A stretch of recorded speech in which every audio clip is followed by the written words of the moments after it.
The crystal chandelier blurred above Grace's head as her knees buckled.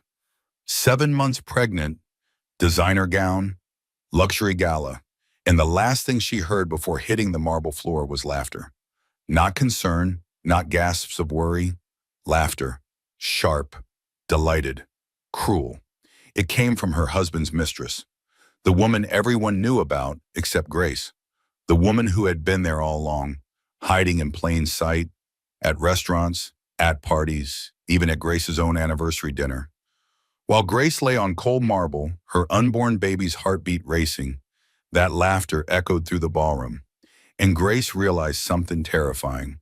Everyone knew, her friends, her husband's colleagues, society wives, they all knew about the affair. They had watched it happen for 18 months, and nobody said a word. But what Grace didn't know yet, what nobody in that ballroom knew, was that her brother was about to walk through those doors. Bennett Ashford, billionaire tech entrepreneur. And he was about to make everyone who laughed regret it. Because this story isn't just about a cheating husband. It's about stolen millions, federal crimes, a mistress who wasn't what she seemed, and a pregnant woman who discovered she was stronger than anyone imagined. This is the story of one night that destroyed everything, and the woman who rose from the ashes. Stay with me, because what happens next will shock you. The crystal chandelier blurred above Grace's head as her knees buckled, and the last thing she heard before hitting the marble floor was laughter. Grace Hartley stood near the silent auction tables at the Metropolitan Arts Gala. The ballroom stretched before her in a haze of champagne and diamonds. 7 months pregnant, her swollen ankles squeezed into designer heels that cost more than her first car. The emerald gown no longer fit quite right. The fabric pulled across her belly, too tight, too revealing of what her body had become. She watched Richard across the room, her husband, 6 years of marriage. His hand rested on Vanessa Crane's lower back. Too familiar, too long. His fingers spread wide against the red silk of her dress, the same way he used to touch Grace, before the pregnancy, before the distance, before everything changed. The room tilted. Grace's vision narrowed to a tunnel, black edges creeping inward. Her water glass slipped from her fingers. The crash drew every eye in the ballroom. Crystals shattering against marble. The sound echoed, amplified, unbearable. She reached for the auction table. Missed. Her hand grasped air. The floor rushed up to meet her. Fast. Too fast. No time to brace. Her hip hit first, then her shoulder. Pain bloomed hot and immediate. Voices erupted around her. Gasps, shouts, someone screamed. Grace's hand instinctively covered her belly. The baby. Please, God, let the baby be okay. She felt movement inside. A kick, strong, alive.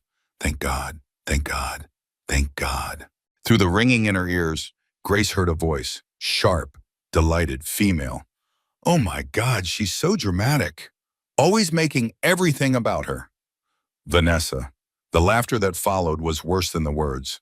Not loud, not obvious, conspiratorial. Like everyone was in on a joke Grace never understood. Like her pain was entertainment. Like her collapse was performance art for their amusement. Hands reached for her, too many hands. Pulling, lifting, voices blurred together into meaningless noise. Someone called for a doctor. Someone else said to give her space. A woman's perfume choked her. Too strong, too sweet. Grace turned her head and dry heaved. Richard appeared, finally, crouching beside her in his tuxedo, but his eyes darted to Vanessa first, checking on her, making sure she was okay. Then to the crowd, calculating the damage to his reputation, then reluctantly to his wife. Grace, what are you doing? His voice was low, annoyed, like she had spilled wine on his shirt. People are staring. Grace tried to speak. Her tongue felt thick, heavy. The words wouldn't come. She just stared at him. This man she married, this stranger with Richard's face. A security guard knelt on her other side. He had kind eyes, older, weathered. Ma'am, can you hear me? Can you tell me your name? Grace, she whispered, Grace Hartley. Good, that's good. Can you tell me what happened? What happened? Grace's mind spun. She was standing. Then she wasn't. Simple. Except nothing about this was simple. Nothing about tonight was simple. Nothing about her life had been simple for 18 months. Maybe longer. Maybe 6 years. I don't know, Grace said. I just felt dizzy, hot. Everything went black. The security guard nodded, spoke into his radio. We need paramedics at the Metropolitan Arts Center. Woman collapsed, pregnant, approximately 7 months. Conscious and alert, but disoriented. Richard stood, brushed off his tuxedo pants. This is unnecessary. Grace just needs to sit down. Have some water. She's fine. Sir, I need you to step back, the security guard said. Not unkindly, but firmly. The paramedics will assess her condition. Grace lay on the cold marble floor. Hundreds of eyes stared down at her. Society matrons in their jewels, businessmen in their power, young socialites with their phones out, recording, filming. This would be on Instagram within minutes. Grace Hartley's public humiliation. Wife of Richard Hartley. Pregnant and pathetic. Collapsing at a gala like some Victorian maiden. She closed her eyes, tried to breathe. In through the nose, out through the mouth. The way her yoga instructor taught her. Before she got too pregnant for yoga, before Richard suggested she stop going, too much exertion and too risky. Better to stay home. Rest. Be careful. Grace opened her eyes, turned her head. Through the forest of legs and designer gowns, she saw Vanessa, still standing where Richard left her, 26 years old. Beautiful. Thin. Everything Grace used to be. Everything Grace would never be again. Vanessa met her gaze, smiled, not a friendly smile, a victorious smile. She raised her champagne glass, a toast, to Grace's downfall, to her own triumph. The paramedics arrived, 2 of them, a man and a woman, professional, efficient. They asked questions Grace barely heard. Blood pressure cuffs squeezed her arm, pen light in her eyes, fingers checking her pulse, all while lying on the floor of the Metropolitan Arts Center, all while society watched. Your blood pressure is elevated, the female paramedic said. 150/95. That's concerning at this stage of pregnancy. We need to transport you to the hospital for evaluation. No, Grace said automatically. I'm fine, I just need a minute. Ma'am, you collapsed. You're pregnant. Your blood pressure is dangerously high. You need medical attention. Richard crouched down again. He put his hand on Grace's shoulder. For show. For the cameras. For the witnesses. Grace, honey, let them take you to the hospital. Just to be safe. For the baby. For the baby. Not for Grace. Never for Grace. Everything was for the baby now. The baby Richard never wanted. The baby that ruined his carefully constructed exit strategy.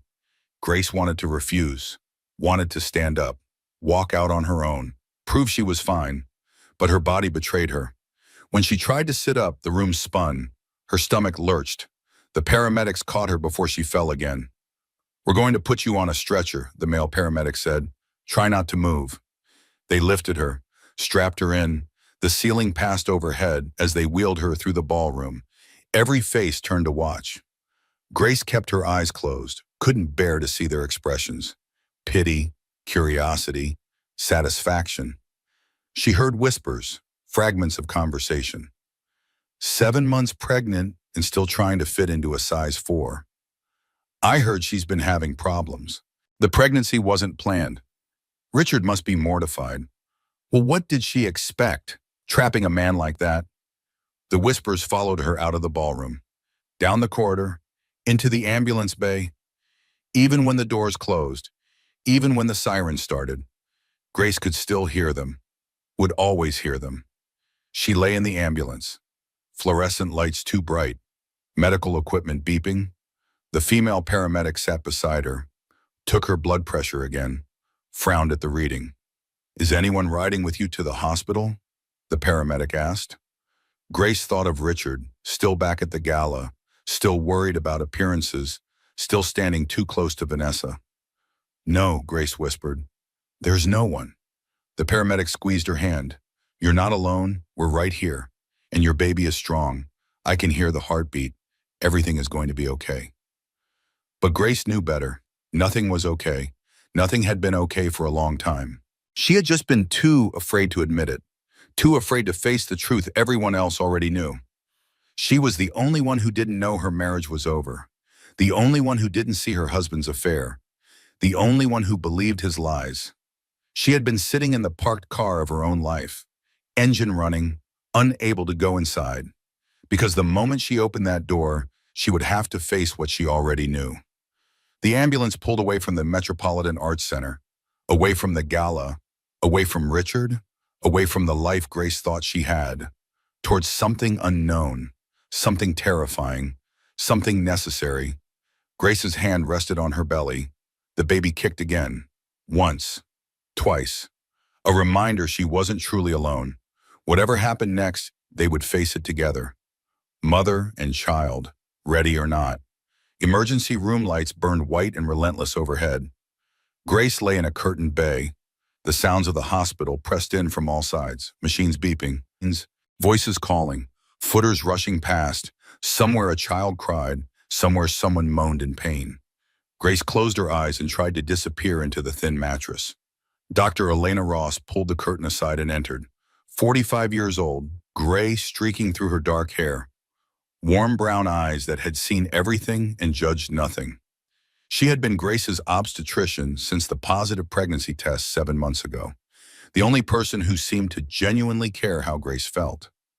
Not just the baby, Grace herself. "Well, this is not how I expected to see you tonight," Dr. Ross said. She washed her hands at the small sink, snapped on gloves. "Tell me what happened." Grace recounted the gala, the dizziness, the fall. She left out the laughter, left out Vanessa, left out the way Richard looked at his mistress instead of his wife. Some humiliations were too fresh to speak aloud. Dr. Ross listened without interrupting. She examined Grace with gentle efficiency, pressed cold fingers against Grace's swollen ankles, wrapped the blood pressure cuff around her arm, pumped it tight, watched the numbers climb. Her expression tightened. 160/100, Dr. Ross said quietly. "That's not good, Grace. That's dangerously high. You're showing signs of preeclampsia." "What does that mean?" "It means your blood pressure is so high it's putting both you and the baby at risk. It can lead to seizures, stroke, placental abruption. We need to monitor you very carefully." Grace's hand went to her belly, protective, instinctive. "Is the baby okay?" "The baby's heartbeat is strong, but if your blood pressure doesn't come down, we may need to consider early delivery." "I'm only 30 weeks. "I know, which is why we're going to do everything we can to avoid that. But Grace, I need you to understand how serious this is. Stress is a major factor in preeclampsia. Extreme stress can be life-threatening." "Stress," Grace almost laughed. Where would she even begin to catalog the stress? The absent husband, the public affair, the isolation, the loneliness, the way she had slowly disappeared into the role of perfect wife until there was nothing left of the person she used to be. "I'll try to relax," Grace said. The words sounded absurd even as she spoke them. Dr. Ross sat on the edge of the bed, took off her gloves, looked at Grace with those kind, knowing eyes. "Grace, I've been a doctor for 20 years. I can read a chart, but I can also read people. Something is very wrong, and it's not just medical. Do you want to talk about it?" Grace opened her mouth, closed it. Where would she start? How could she explain the slow erosion of her marriage? The way Richard stopped touching her, stopped talking to her, stopped seeing her.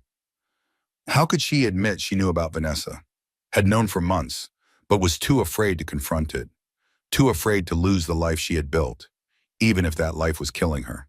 "I'm fine," Grace whispered, "just tired." Dr. Ross didn't push. She just nodded, stood, made notes on her tablet.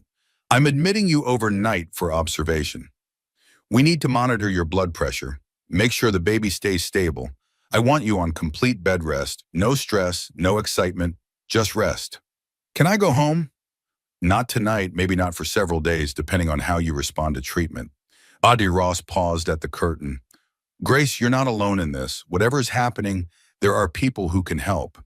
You just have to let them." She left. The curtain swished closed. Grace was alone again with the beeping machines and the fluorescent lights and the knowledge that everyone knew. Everyone saw, Everyone understood what Grace had been denying for 18 months. Her phone buzzed on the bedside table. Grace picked it up with shaking hands. Text from Richard. Doctor says you're fine. I'll pick you up in the morning. Try to get some rest. Not, are you okay? Not, I'm worried about you. Not, I'm on my way. Just the assumption that the doctor was wrong, that Grace was overreacting, that this was all some dramatic performance for attention.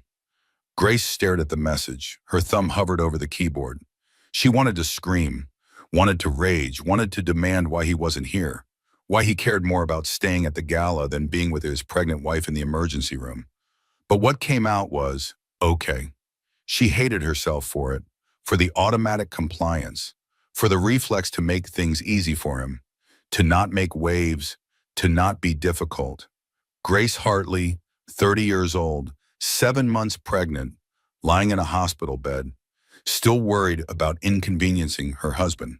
The curtain pulled back again. Grace expected a nurse. Instead, Claire Bennington burst through, still in her gray courtroom suit, hair pulled back in a severe bun, makeup slightly smeared. She must have run from the car. Claire never ran. Litigation attorneys didn't run. They strode with purpose in commanded rooms. But Claire was running now. What the hell happened? Claire demanded. She grabbed Grace's hand, squeezed tight. I got your text. Left dinner immediately.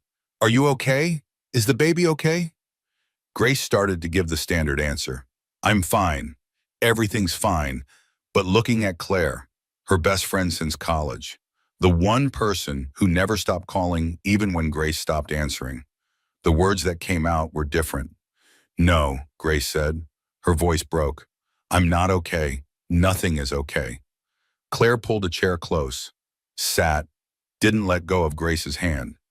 Tell me.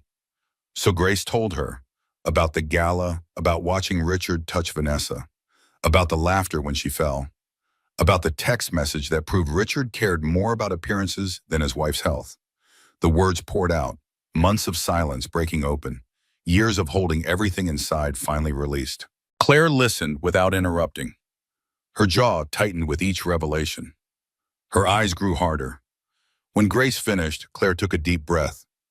Honey, Claire said slowly, I need to tell you something, and you're not going to like it. Grace's stomach dropped. What? I've seen them together, Richard and Vanessa, multiple times, at restaurants where Richard claimed to be at business dinners, at the theater, at a hotel bar in Midtown. I've seen them, Grace, and it wasn't accidental. It wasn't innocent. How long? Grace whispered. How long have you known? 2 years. 2 years. The words hit like a physical blow. 2 years Claire had known. 2 years of keeping the secret. 2 years of watching Grace pretend everything was fine. Why didn't you tell me? Claire's eyes filled with tears. I tried. Remember 2 years ago when I said Richard seemed distant? When I suggested marriage counseling? When I asked if you were happy?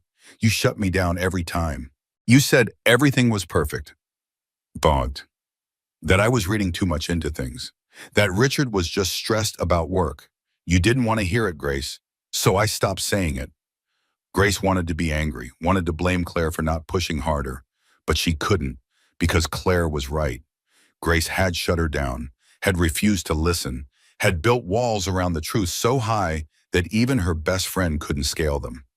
When did it start? Grace asked. The affair. When did it start? Claire hesitated. I first saw them together about 18 months ago, but Grace, I think it started before that. The way they were with each other, it wasn't new. 18 months. Grace counted backward. Her mind did the math automatically. 18 months ago was right before she got pregnant. Right before that anniversary dinner when Richard suddenly wanted to reconnect. When he gave her diamond earrings and said he wanted to try for a baby. When Grace thought they were rebuilding their marriage. I got pregnant 2 months after you first saw them together, Grace said numbly. I know. He was already cheating, already with her, and then I got pregnant. Yes, Grace lay back against the pillows, stared at the ceiling tiles, counted them. 24 tiles in her line of sight, fluorescent lights buzzing behind translucent panels. Everything in the hospital was designed to be sterile, clean, impersonal, Perfect setting for having your life dismantled piece by piece. Her phone buzzed again. Grace looked at the screen.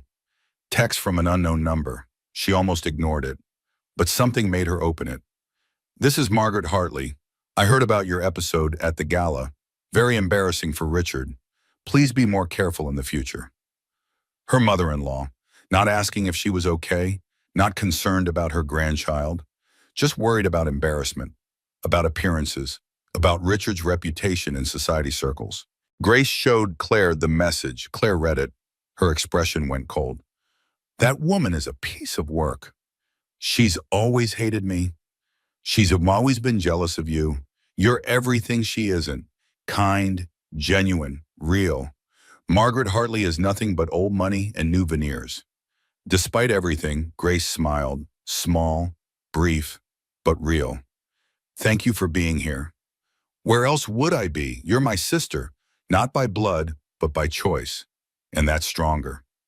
Claire squeezed her hand again. Now I need to ask you something important, and I need you to answer honestly.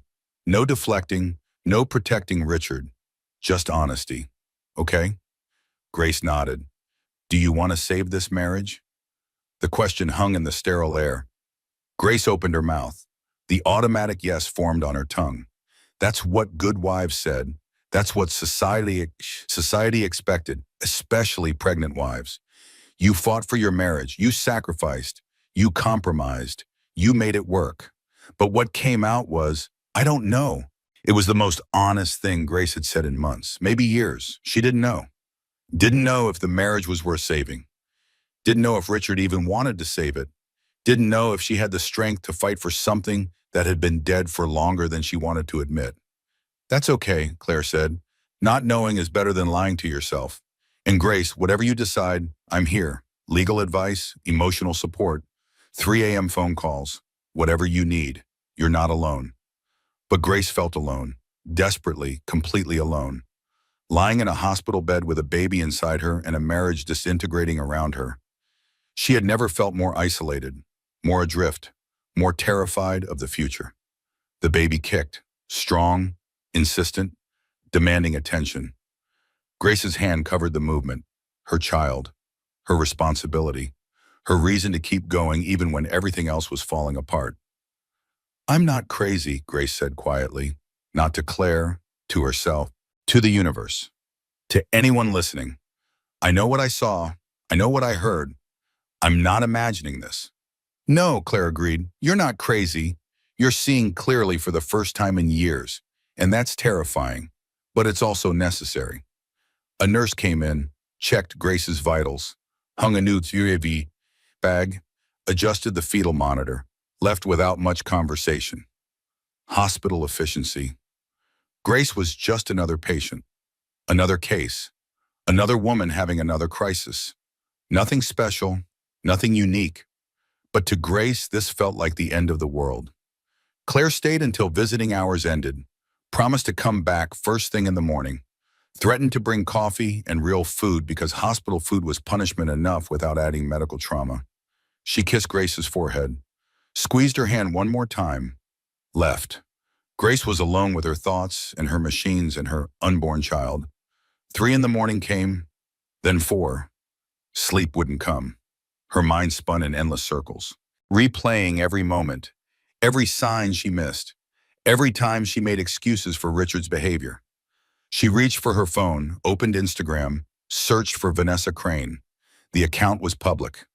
Vanessa wanted to be seen, wanted attention, posted carefully curated photos of her perfect life.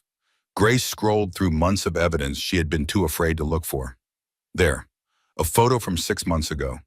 Vanessa at a restaurant, the same restaurant Richard claimed to have a client dinner. The caption, sometimes work dinners are the best dinners. 3 months ago, Vanessa at a charity event, wearing a necklace Grace had never seen. The caption, gifts from someone special. 1 month ago, Vanessa and Richard at a coffee shop, his face partially visible in the background. The caption, my favorite morning tradition. Grace's hands shook. She kept scrolling. Every photo told a story. Every caption was a message. Vanessa wasn't hiding the affair. She was flaunting it. broadcasting it to anyone paying attention. And Grace hadn't been paying attention, hadn't wanted to see, hadn't allowed herself to know what everyone else already knew. The humiliation burned, hot and complete. Grace set down her phone, stared at the ceiling, listened to her baby's heartbeat on the monitor. Steady, strong, alive. "I'm so sorry," Grace whispered. "I'm sorry you're going to be born into this mess. I'm sorry your father is a liar. I'm sorry your mother was too weak to see the truth, but I promise you, I promise, things are going to change. I'm going to change. For you, for us. No more hiding, no more pretending, no more sitting in the parked car. I'm going inside. I'm facing this, starting now." The baby kicked again, agreement, approval, encouragement, mother and child, already a team, already stronger together than Grace had been alone. Dawn broke outside the hospital window. Gray light filtered through the blinds. A new day, the first day of Grace's new life. Ready or not, Grace couldn't sleep. The hospital bed was too hard, the pillow too flat. Every time she closed her eyes, she saw Vanessa's face. That cruel smile, that triumphant toast, that laughter echoing through the ballroom. 3 in the morning, the worst hour, when every anxiety magnified, when every fear felt insurmountable, when the darkness pressed in from all sides and morning seemed impossibly far away. Grace reached for her phone again. She knew she shouldn't, knew looking would only hurt more, but she couldn't stop herself. She opened Instagram, Vanessa's profile, started scrolling backward through time, documenting the affair photo by photo. 6 months back, 8 months, 10 months. Each image a knife in Grace's chest. Vanessa at restaurants. Vanessa in designer clothes. Vanessa wearing jewelry Grace had never seen but should have recognized, because she had been there when Richard picked it out. He said it was for clients, important clients, women clients who deserved thoughtful gifts. Grace had believed him, had even helped him choose. That sapphire bracelet for the CEO's wife, those pearl earrings for the investor's daughter, that diamond pendant for the very special client. They weren't for clients. They were for Vanessa. Grace had been shopping for her husband's mistress. The thought made her stomach turn. She barely made it to the bathroom before vomiting. Morning sickness had ended months ago. This was pure disgust, pure rage, pure humiliation. She rinsed her mouth, splashed water on her face, looked at herself in the small mirror. Who was this woman? Swollen, exhausted, hollow-eyed. Grace didn't recognize her own reflection. Somewhere in 6 years of marriage, she had disappeared, become someone else, someone smaller, someone quieter, someone who accepted lies and called it love. Grace returned to bed, picked up her phone, kept scrolling. Further back, 12 months, 14 months. There. A photo that stopped her completely. It was from their anniversary dinner. Last year, the night Richard took her to their favorite restaurant in Tribeca. The night he gave her diamond earrings. The night he said he wanted to reconnect, to try for a baby, to build their future together. But in Vanessa's Instagram, there was a photo from that same night, same restaurant, different table. Richard was visible in the background, blurred but unmistakable. The caption read, "Best boss ever, so grateful he includes me in client dinners." Richard had brought his mistress to their anniversary dinner, seated her across the restaurant, made Grace feel special while Vanessa watched from the wings. He had played them both, orchestrated the entire evening. Grace's romantic anniversary was Vanessa's inside joke. The phone slipped from Grace's hands, clattered against the bed rail. She didn't pick it up, just stared at the ceiling and tried to breathe. In, out, in, out. The baby kicked, protesting the spike in Grace's heart rate, the rush of adrenaline, the flood of cortisol. "I'm sorry," Grace whispered to her belly.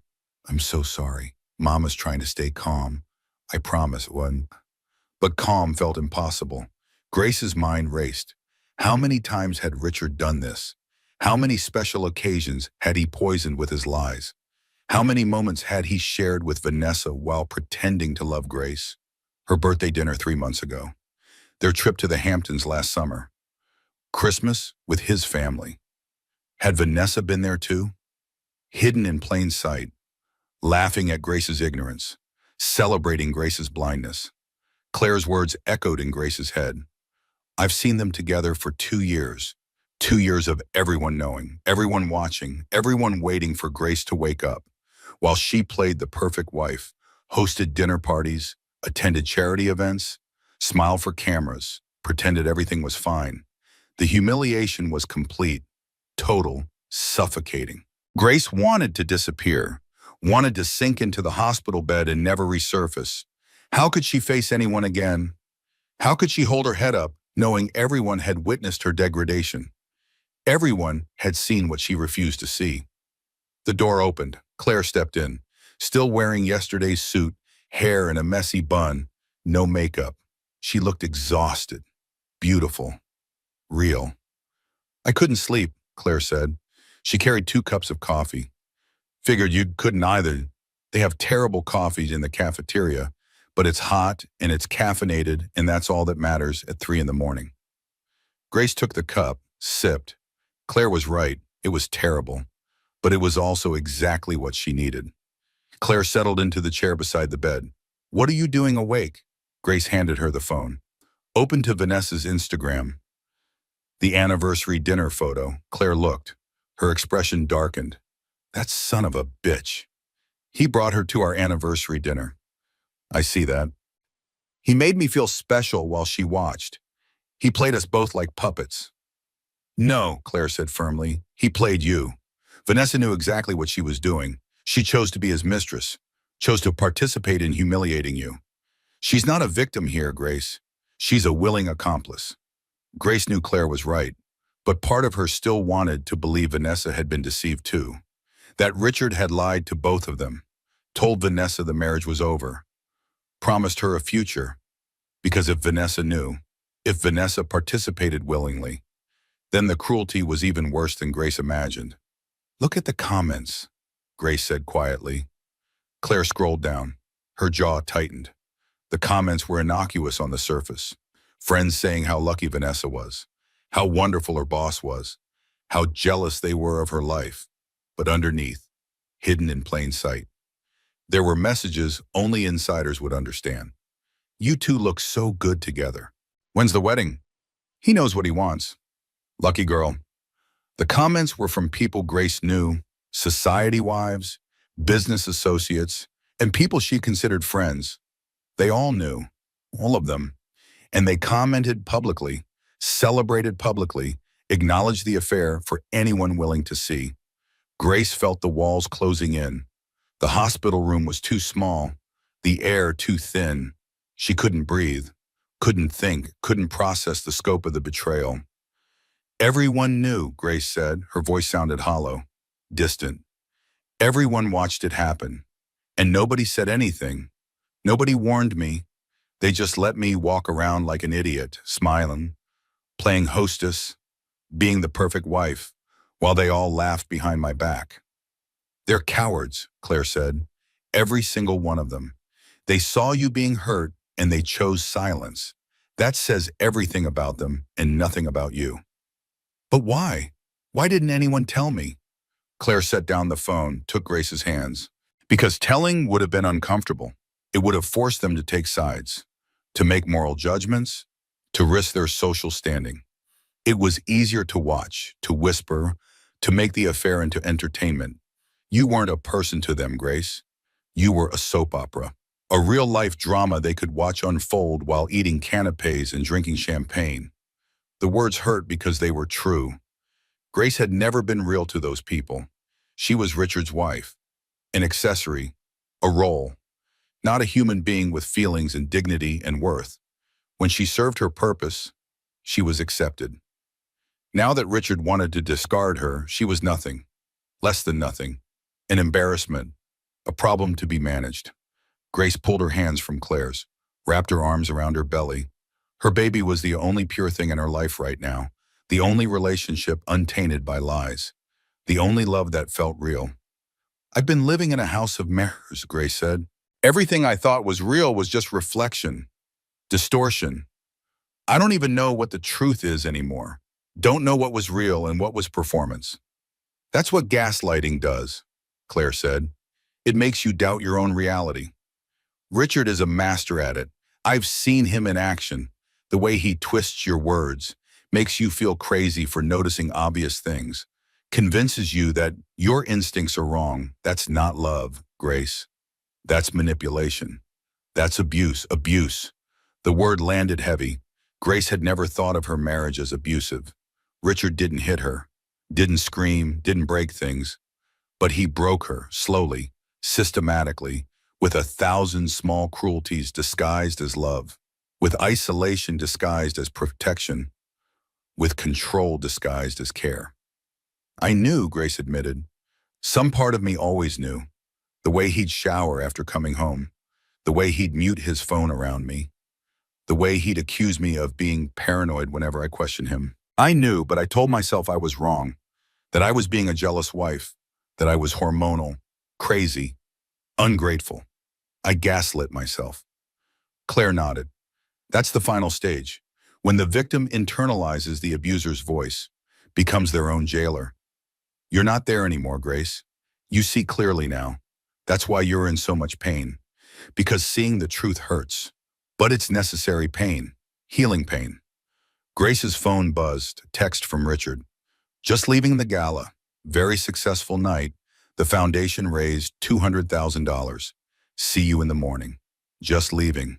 It was 3:30 in the morning. The gala had ended hours ago. Where had Richard been? Grace opened Instagram again, searched Richard's tagged photos, found one posted 20 minutes ago. Richard and Vanessa at an after party, his arm around her shoulders, both smiling, looking happy, looking like a couple. Grace showed Claire. Claire's expression went murderous. I'm going to destroy him. No, Grace said. I'm going to destroy him. Or rather, he's going to destroy himself. I'm just going to step back and let him. What do you mean? Grace felt something shift in audio, a door opening, a weight lifting, a decision made. She had been so afraid of losing Richard, so afraid of divorce, of single motherhood, of starting over. But lying in this hospital bed, looking at evidence of his betrayal, seeing his complete disregard for her health and safety, Grace realized the worst thing that could happen had already happened. She had already lost him. Maybe she never had him to begin with. I mean, I'm done, Grace said. Done pretending, done making excuses, done being the understanding wife. Richard wants to be with Vanessa. Fine, he can have her. And he can have all the consequences that come with that choice. Claire's eyes gleamed. Are you saying what I think you're saying? I want a divorce. I want him out of my life.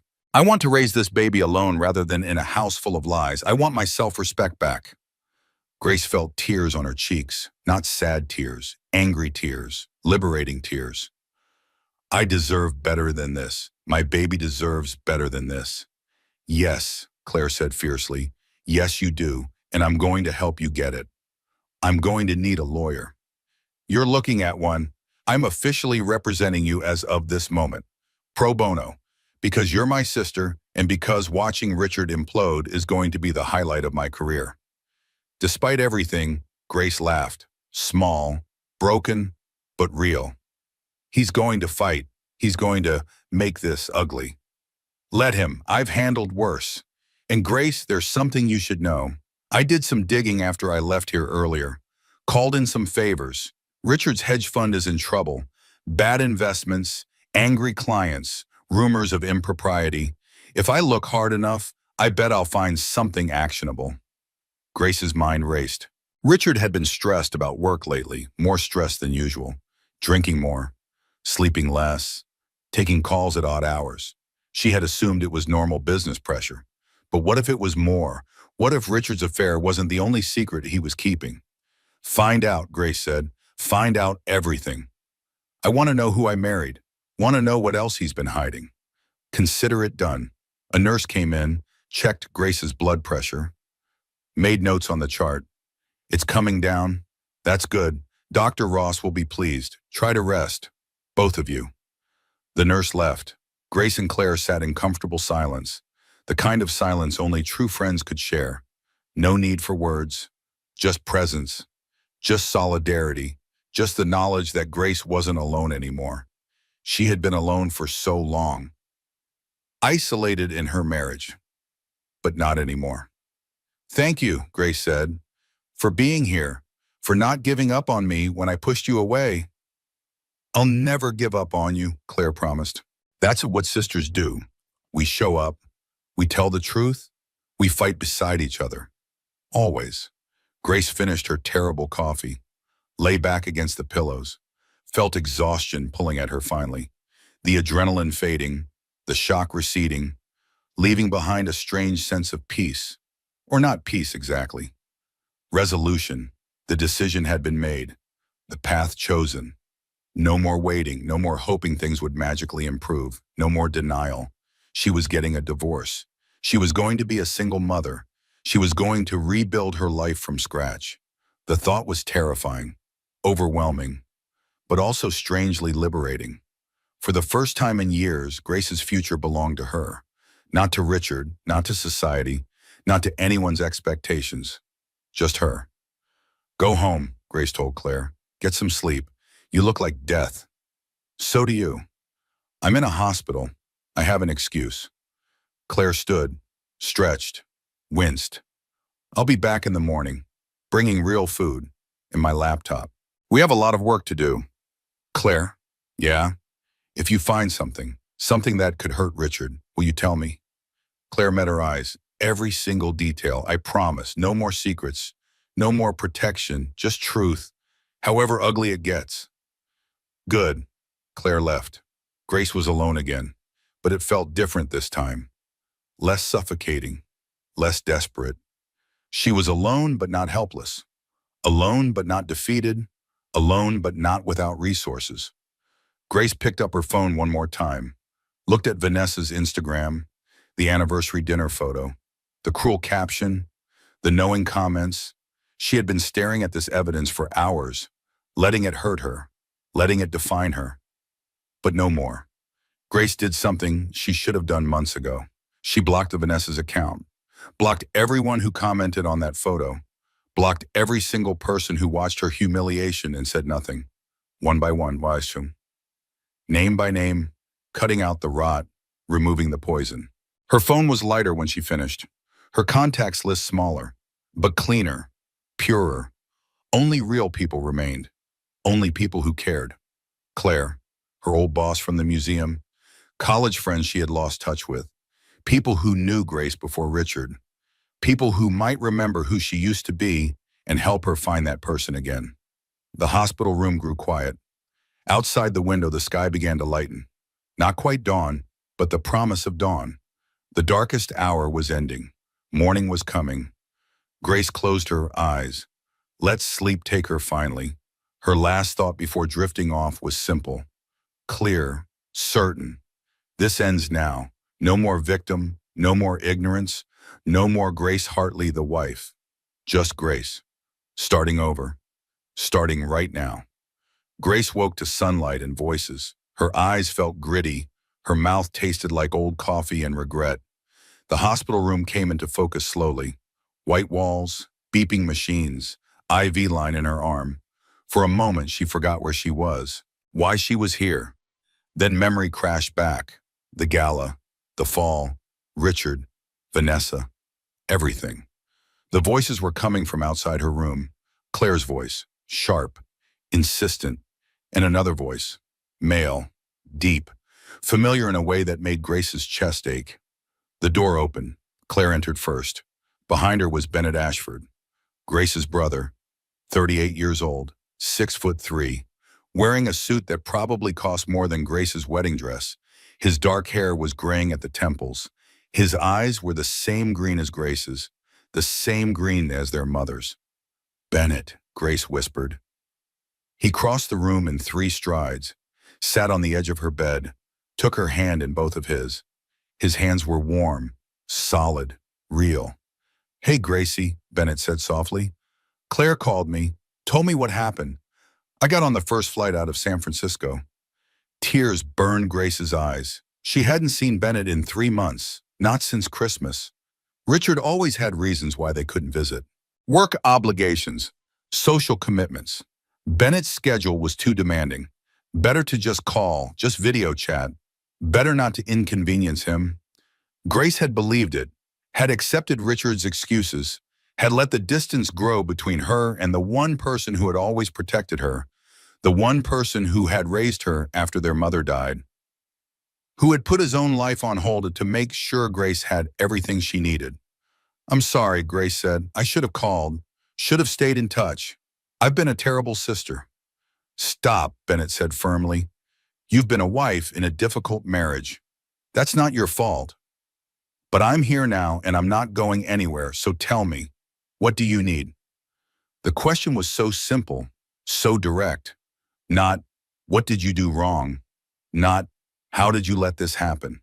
Just, "What do you need?" Grace didn't know how to answer, didn't know where to start. Claire saved her by pulling a chair close and sitting down. "I filled Bennett in on the basics," Claire said. "The affair, the gala, your blood pressure. He knows about Richard and Vanessa." Bennett's jaw tightened. "I never liked him. From the first time you brought him home. Something was off. But you seemed happy, so I kept my mouth shut. I shouldn't have." "You couldn't have known," Grace said. "I should have looked harder, should have asked more questions, should have stayed more involved." Bennett took a breath, released it slowly. "But we're not going to waste time on regret. We're going to focus on solutions." "Claire says you want a divorce." "Yes." "Good. Richard doesn't deserve you, never did. But before we start divorce proceedings, I need to ask you something important. And I need you to answer honestly. Do you want to save the marriage? Is there any part of you that thinks this relationship can be salvaged?" Grace thought about it, really thought. Not the automatic yes that usually came. Not the response society expected. Not what a good wife should say. She thought about Richard, about 6 years together, about the man she married versus the man he had become. Or maybe the man he always was and Grace had been too naive to see. She thought about lying in this hospital bed alone while Richard partied with his mistress. Thought about the anniversary dinner, the jewelry he bought for Vanessa, the years of gaslighting, the isolation, the slow erosion of her self-worth. She thought about her baby, the innocent life depending on Grace to make good choices, smart choices, healthy choices. "No," Grace said. The word felt solid, sure. "I don't want to save it. The marriage has been dead for longer than I want to admit. I'm just finally ready to bury it." Bennett nodded. "Okay then, we're going to fix this. But first I need to make a call." He pulled out his phone, dialed, put it on speaker. It rang twice before a man answered. "Ashford, it's 7 in the morning." The voice was rough with sleep. "Marcus, I need a favor." "Name it." "Everything you can find on Richard Hartley, hedge fund manager at Hartley Investments, and Vanessa Crane, his executive assistant. I want financials, phone records, emails, property records, everything. Legal everything. Let's call it creatively obtained." A pause, then, "You know that's going to cost you." "Bill me, Bunny. I want a full report by end of business today." "That's 12 hours. You're the best investigator in New York. You'll manage." Another pause. "This personal?" "It's for Grace. Say no more. I'll have preliminary findings to you by noon." Bennett hung up, looked at Grace.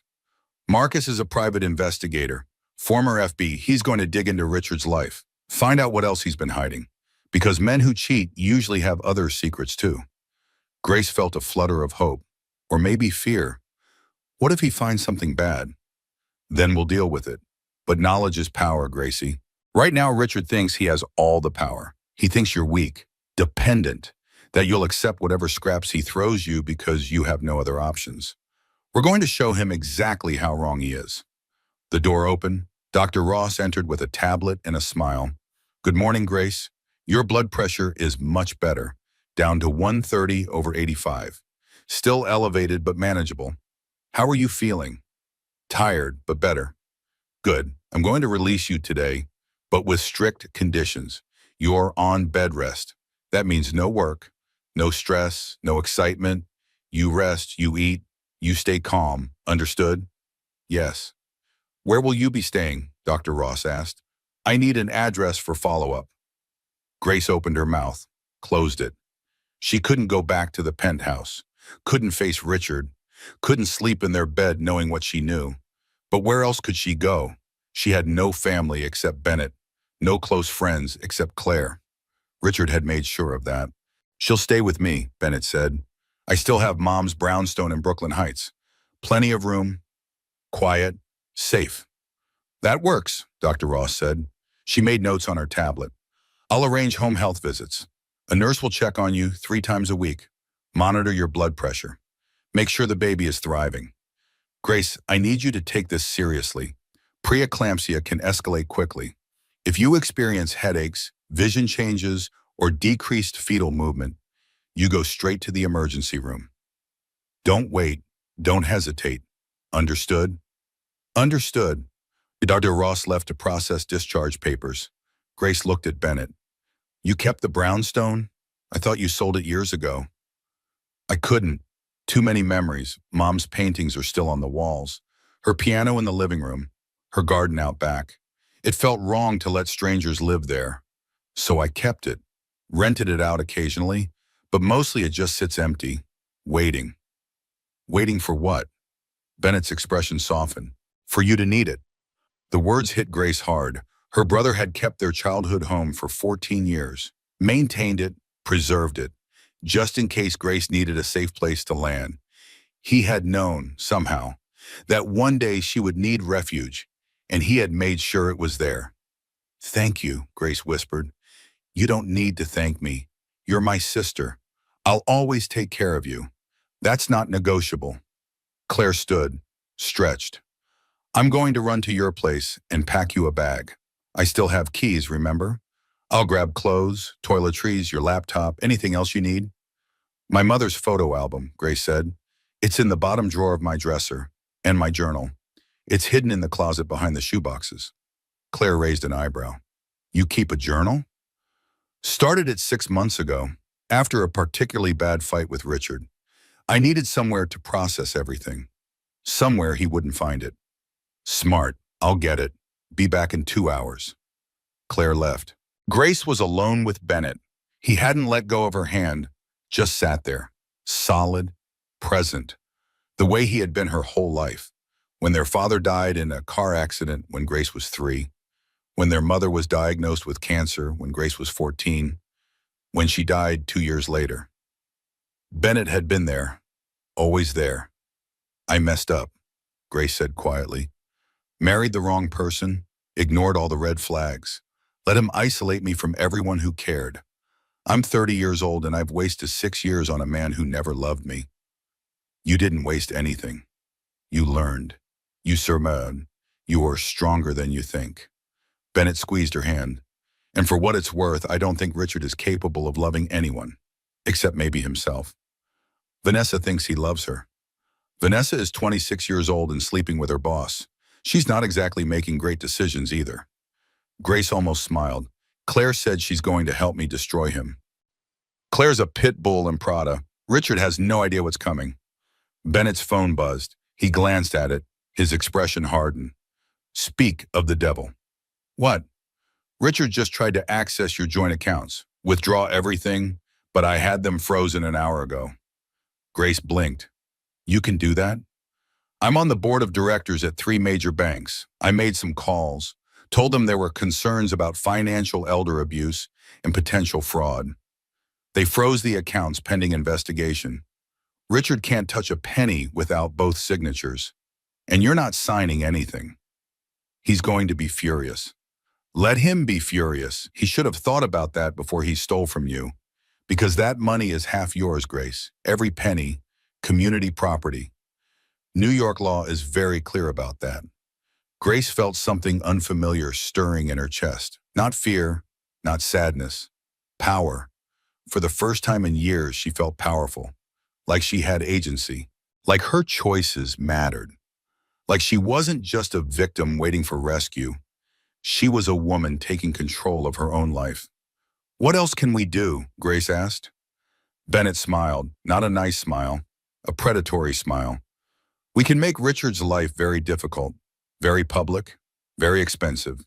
But first we wait for Marcus's report, see what other skeletons are hiding in Richard's closet. Then we decide our strategy." A nurse came in with discharge papers. Grace signed them, got dressed in the clothes she wore to the gala. The emerald dress was wrinkled, stained, humiliating, but it was all she had.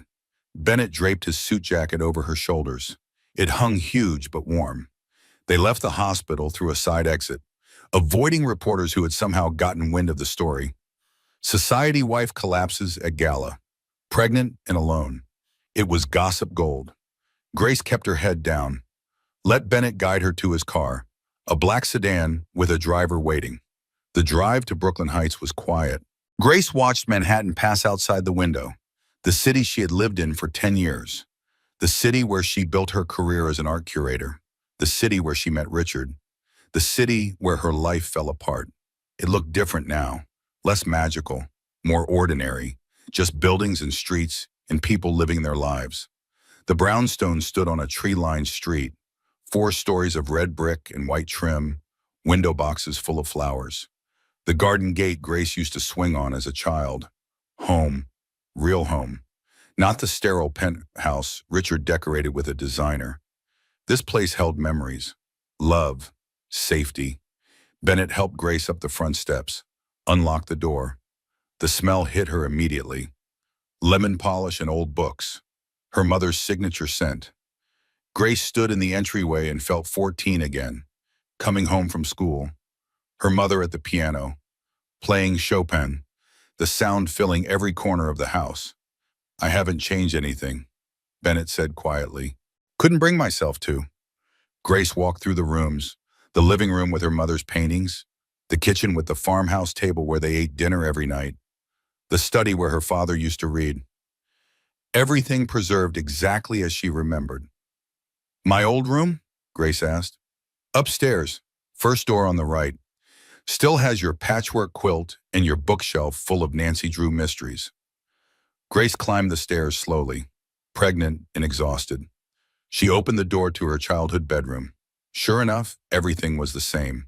The quilt her mother made, the posters of art museums she wanted to visit, the desk where she did homework, the window seat where she read for hours. Grace sat on the bed. The mattress gave the same familiar squeak. She lay back, stared at the ceiling, saw the glow-in-the-dark stars she and Bennett put up when she was 10. They were still there, still glowing faintly even in daylight. Bennett appeared in the doorway. "Get some rest. Claire will be here soon with your things. I'll be downstairs making calls. Yell if you need anything." "Bennett?" "Yeah, I'm scared." He came and sat beside her, put his arm around her shoulders. "I know. Being scared is okay. Being scared means you're facing reality. And reality is scary sometimes. But you're not alone, Gracie. You have me. You have Claire. You have people who love you, people who will fight for you. Richard doesn't stand a chance." Grace leaned against her brother, let herself be small for a moment. Let herself be protected. She had been trying to be strong for so long, independent, capable, never admitting she was drowning, never asking for help. Pride, fear, shame, all the reasons people suffer in silence. But silence was over. Help had arrived.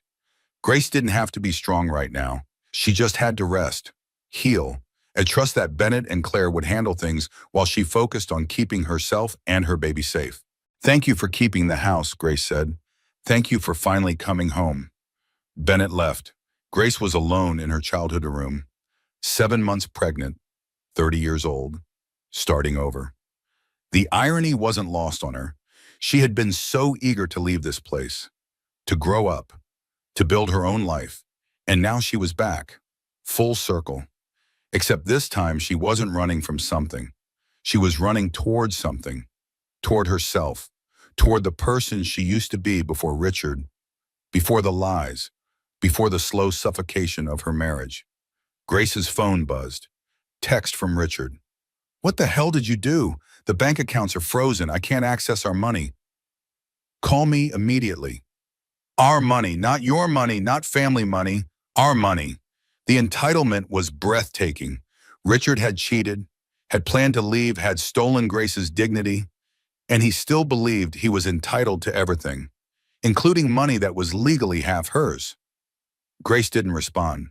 Just blocked his number. One more name added to the growing list of people she was cutting from her life. It felt good, cathartic, like pulling weeds from a garden, creating space for healthy things to grow. She closed her eyes, listened to the sounds of the house, creaking floors, wind in the trees outside, distant traffic, city sounds filtered through old windows. Peace, real peace. For the first time in months, Grace felt safe. Her last thought before sleep was simple. I'm home, finally home, and nothing Richard does can touch me here. Grace woke to the smell of coffee and voices drifting up from the kitchen. She checked her phone. 2 in the afternoon, she had slept for 5 hours, deep, dreamless sleep. The kind she hadn't experienced in months. Her body ached. Her back hurt. The baby pressed against her bladder, but her mind felt clearer, sharper, ready. She used the bathroom, washed her face, changed into the yoga pants and oversized sweater Claire had packed for her. Nothing fit right anymore. Her body was foreign territory, all swelling and stretching. But the baby moved, strong kicks, healthy. That was all that mattered. And Grace walked downstairs carefully, one hand on the railing, one hand supporting her belly. Voices grew louder as she approached the kitchen. Bennett, Claire, and a third voice she didn't recognize. They were gathered around the farmhouse table, laptops open, papers spread everywhere, coffee cups and empty pastry bags. Bennett looked up when Grace entered. Hey, you're awake. How do you feel? Like I got hit by a truck, but a well-rested truck. Grace poured herself decaf coffee from the pot, added cream. What's all this? This, Bennett said, is everything Marcus found on Richard in 12 hours. And Grace, you need to sit down, because it's bad. Grace sat. Claire squeezed her hand. The third person, a man in his 50s with gray hair and sharp eyes, nodded at her. Grace, this is Marcus Chen, best investigator in the city. He's been digging into Richard's life.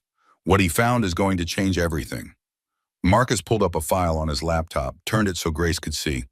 Mrs. Hartley, I'm not going to sugarcoat this. Your husband is in serious legal trouble, the kind of trouble that ends with federal prison. Grace's heart stuttered. What do you mean? I mean Richard has been committing securities fraud for the past 18 months, stealing from his clients, moving money through shell corporations, hiding assets in offshore accounts, and his assistant, Vanessa Crane, has been helping him do it. The kitchen tilted. Grace gripped the table edge. You're sure? Completely sure. I have documentation. Bank records, emails between Richard and Vanessa discussing transfers, code words, meeting times. They've been systematically emptying client accounts and covering it up with falsified statements. Marcus clicked through files. Grace saw spreadsheets, transaction records, emails with subject lines like Cayman transfer complete and Morrison account adjusted. Everything was professional, clinical, damning. How much money? Grace asked weakly. Approximately $8 million, stolen from 12 different clients over 18 months. Richard's hedge fund was underperforming. He panicked, made bad investments, tried to cover losses with client money. It's a classic Ponzi scheme, using new investors to pay old investors, except Richard got greedy, started moving money offshore for himself. And Vanessa helped him, Claire added. She wasn't just sleeping with him. She was his accomplice, creating false documentation, authorizing wire transfers. She's in this as deep as he is. Grace felt numb, disconnected from reality. Her husband wasn't just a cheater, he was a criminal, a thief, stealing from people who trusted him, people who gave him their retirement savings, their children's college funds, their futures. There's more, Marcus said. He pulled up another file. The affair started exactly 18 months ago, right when the fraud began. I have hotel records, restaurant receipts, text messages. Richard and Vanessa have been together this entire time. So the affair and the crime started simultaneously, Bennett said, which means they're connected. Vanessa knows about the fraud because she participated in it. She's leverage, and she's evidence. Grace's mind raced. 18 months ago, right before she got pregnant, right before that anniversary dinner when Richard suddenly wanted to reconnect. He wasn't trying to save our marriage, Grace said slowly. He was trying to cover his tracks, make me think everything was fine so I wouldn't ask questions about money. Exactly, Claire confirmed. The pregnancy was a problem for him. It locked him to you, made divorce complicated. He couldn't just disappear with Vanessa and the stolen money if you were pregnant with his child. That's why he was so upset when I told him, Grace said, memories clicking into place. I thought he was stressed about being a father, but he was stressed because I ruined his exit strategy. Marcus nodded. According to the evidence, Richard and Vanessa were planning to marry after your divorce, move to the Cayman Islands, live off the stolen money. Your pregnancy complicated everything. Did he want me to lose the baby? Grace asked. Her voice sounded hollow, distant. Marcus hesitated, looked at Bennett. Bennett's expression was murderous. Show her, Bennett said.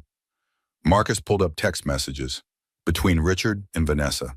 Grace read them, each word a knife. Richard, she's pregnant. This is a disaster. Vanessa, can you convince her to terminate? Richard, no, she's Catholic, won't do it. Vanessa, then we wait. Miscarriages happen all the time in the first trimester. Richard, what are you suggesting? Vanessa, I'm not suggesting anything. I'm just saying nature takes its course sometimes. Richard, she's high risk. Doctor said she needs to be careful, avoid stress. Vanessa, so give her stress, make her life difficult. Sometimes problems solve themselves. Grace stood, walked to the sink, vomited. Claire was there immediately, holding her hair, rubbing her back. Grace heaved until there was nothing left, just dry heaves and bitter taste. He wanted me to miscarry, Grace said. He tried to stress me into losing the baby. Yes, Bennett said quietly. That's what the evidence suggests. Grace rinsed her mouth, splashed water on her face. Her hands shook, her whole body shook. She turned to face them. 3 people who cared about her, who were fighting for her, who wouldn't let Richard destroy her. What do we do? Grace asked. How do we stop him? We don't have to stop him, Marcus said. He's already stopped. The evidence is overwhelming. I've compiled everything into a report. You have 2 options. Option 1, turn this evidence over to the SEC and the U.S. Attorney's Office. Richard gets arrested, goes to prison. The stolen money gets recovered and returned to victims. But Grace, you'll be involved in the investigation. Your finances will be scrutinized. Your life will become public. It won't be pleasant. What's option 2? Option 2, use this as leverage in the divorce. Threaten to go public unless Richard agrees to your terms, walks away quietly, gives you everything you want. No custody fight, no alimony dispute, just a clean break. He keeps his freedom. You keep your privacy. Grace looked at Bennett. What do you think I should do? I think, Bennett said carefully, that Richard deserves to go to prison. He's a thief, a liar, a man who tried to hurt his own child. He should face consequences. But Grace, it's your choice. Your life, your future, whatever you decide, I'll support you. Grace walked to the window, looked out at the garden. Her mother's roses were blooming, pink and white, beautiful. Her mother had planted them the year before she died, said they would outlive her, keep blooming long after she was gone. She was right. They were still here, still beautiful, still strong. Grace thought about her baby, about the life growing inside her, about the future she wanted to build, a future without Richard's shadow, without his toxicity, without his crimes coloring everything. She thought about the clients he stole from, people who trusted him, who needed that money, who had been betrayed just like Grace had been betrayed. They deserved justice, deserved to know the truth. Grace turned to face Marcus. Option 1, GG's, turn over everything to the authorities. I want Richard arrested. I want him prosecuted. I want him in prison where he belongs. Claire smiled, fierce and proud. That's my girl. But, Grace continued, I want Vanessa arrested too. She's not a victim. She's an accomplice. She helped him steal. She encouraged him to hurt me.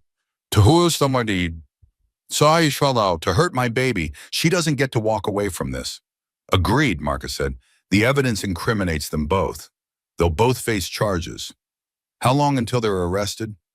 I'll take this to the U.S. Attorney's Office this afternoon. They'll want to verify everything, do their own investigation. But with documentation this complete, I'd say Richard and Vanessa will be arrested within a week, maybe sooner. A week. 7 days. Grace had 7 days before her life exploded into public scandal. 7 days to prepare, to rest, to get ready for the storm coming. One more thing, Grace said. The prenup. Richard made me sign a prenup before we got married. He said it was standard, that his family insisted. I didn't read it carefully. Just signed where he told me to sign. Claire and Bennett exchanged glances. Grace, Claire said slowly, I need you to find that prenup, because I checked the county clerk's office. Nothing is on file. Prenups have to be filed to be legally binding. If Richard didn't file it, it doesn't exist. Why wouldn't he file it? Because he's sloppy, arrogant. He assumed you'd never challenge him, never fight back. Men like Richard think they're untouchable. They get careless. Grace felt hope flicker. So if there's no prenup, I'm entitled to half of everything? Exactly, community property, New York law. Everything acquired during the marriage is split 50-50. The penthouse, the cars, his hedge fund stake, bank accounts, investments, all of it. But most of it is stolen, Grace said. Most of it, but not all. Richard had personal wealth before the fraud, family money, his own investments, clean money. That's yours too. Or rather, half of it is yours. Bennett leaned forward. Grace, even if Richard goes to prison, you'll be financially secure. You and the baby. You won't have to worry about money. Between the divorce settlement and my support, you'll have everything you need. Tears burned Grace's eyes. Not sad tears, grateful tears. I don't know what I'd do without you two, without all of you. You'll never have to find out, Claire promised. We're a team, and we're going to win this. Marcus started packing up his laptop. I'll head to the U.S. Attorney's Office now. File the complaint. They'll probably want to interview you, Grace. Are you okay with that? Yes, I'll tell them everything I know, everything I saw, everything Richard said. I want to help build the case against him. Good. Cooperation will work in your favor. Show you were unaware of the fraud, that you're a victim too. Marcus stood, shook Grace's hand. Miss Hartley, you're doing the right thing. It's going to be hard, really hard. But on the other side, you'll be free, and your child will grow up knowing their mother had courage, had integrity. That matters more than you realize. He left. Grace sank into a chair, exhausted, overwhelmed, terrified, but also strangely calm. The decision was made. The wheels were in motion. There was no going back now. What happens next? Grace asked. Now, Bennett said, you rest, eat, take care of yourself and that baby. Claire and I will handle everything else. Lawyers, investigators, press statements.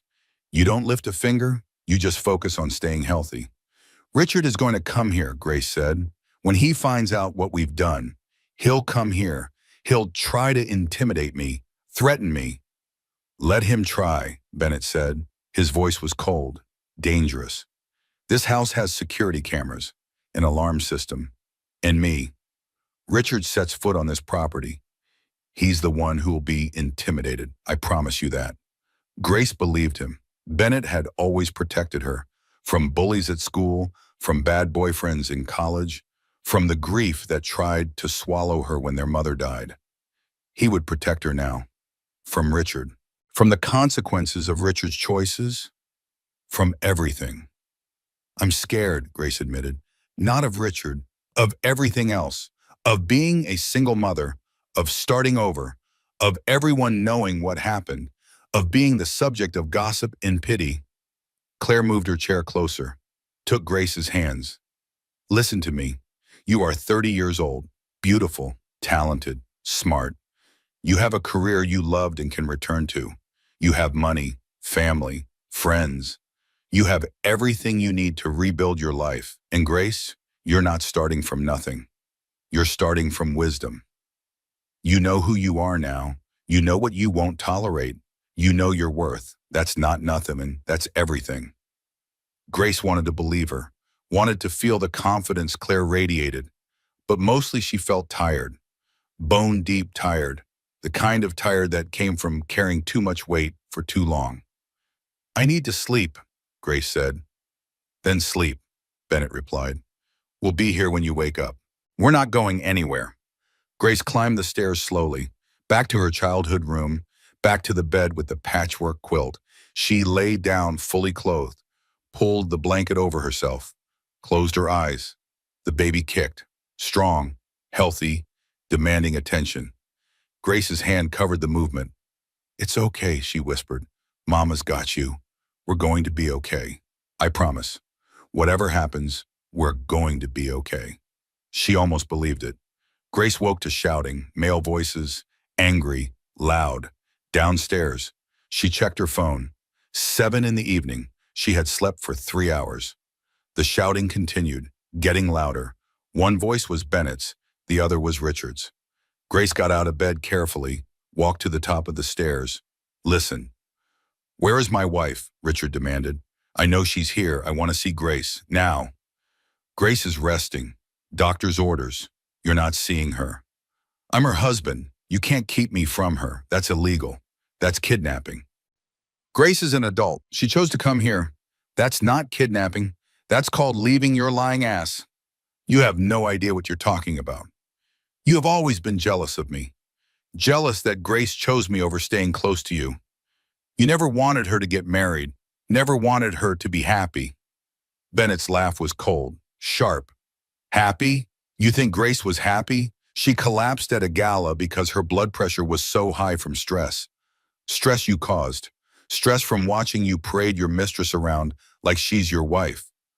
I don't know what Grace told you, but Vanessa is my assistant. Nothing more. Grace is paranoid, hormonal. The pregnancy has made her unstable. Gaslighting doesn't work on me, Richard. I've seen the evidence. The hotel records, the restaurant receipts, the text messages. I know about the affair. I know about everything." A pause, then Richard's voice lower, more dangerous. "You've been spying on me. That's illegal. Invasion of privacy. I'll have you arrested." "Go ahead. Call the police. I'd love to explain to them why I hired an investigator. Love to show them what he found." "I don't think you want that conversation, Richard. I really don't." Grace walked down the stairs slowly, each step deliberate. She wasn't hiding anymore, wasn't cowering in her room while men decided her fate. This was her life, her decision, her confrontation. She reached the foyer. Bennett stood blocking the doorway. Richard was on the front porch, red-faced, disheveled, still wearing yesterday's tuxedo shirt, wrinkled now, stained with sweat. He looked smaller than Grace remembered, less imposing, just a man, a weak, selfish man. Richard saw her. His expression shifted, softened, calculated. "Grace, baby, thank God. Your brother won't let me see you. I've been so worried. Are you okay? Is the baby okay?" Grace didn't answer, just looked at him, really looked. Saw him clearly for the first time in years. The charm was still there. The handsome face, the practiced concern, but it was all performance, all manipulation. There was nothing real underneath. "Grace, we need to talk," Richard continued. He tried to step inside. Bennett didn't move, just stood there, immovable. "Please, let me in. Let me explain." "Explain what?" Grace asked. Her voice was calm, steady. "Explain Vanessa. Explain the affair. Explain bringing her to our anniversary dinner. Explain the text messages where you hoped I'd miscarry. Which part do you want to explain, Richard?" Richard's mask slipped, just for a second, but Grace saw it. The flash of panic, the calculation, the realization that she knew more than he thought. "I don't know what you're talking about," Richard said. He forced a laugh. "Grace, you're not thinking clearly. The pregnancy hormones, the stress. You're confused, making up stories that aren't true." "I have proof," Grace said quietly. "Bank records, emails, text messages, photos. I have everything, Richard. Your investigator was very thorough. Or rather, my brother's investigator was very thorough." Richard's face went pale, actually pale. The blood drained from his cheeks. His eyes darted to Bennett, then back to Grace. "You hired an investigator?" Grace, that's insane. That's paranoid. You violated my privacy. You violated our marriage, Grace shot back. You violated my trust, my dignity, my health. You don't get to talk to me about violations. Whatever you think you found, it's not what it looks like. I can explain everything. Just let me in. Let's talk privately, without your brother hovering like a bodyguard. No, Grace said, we're not talking privately. We're not talking at all. You are going to leave. You're going to stay away from me, and you're going to wait to hear from my attorney. That's Claire Bennington, by the way. You remember Claire, my best friend, the litigation attorney who's never lost a case. Richard's expression hardened. The charm dropped completely. What was underneath was ugly, entitled, cruel. You think you can threaten me? You think you can take my money and my reputation? I will destroy you in court, Grace.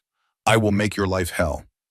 That baby, I'll fight for custody just to punish you.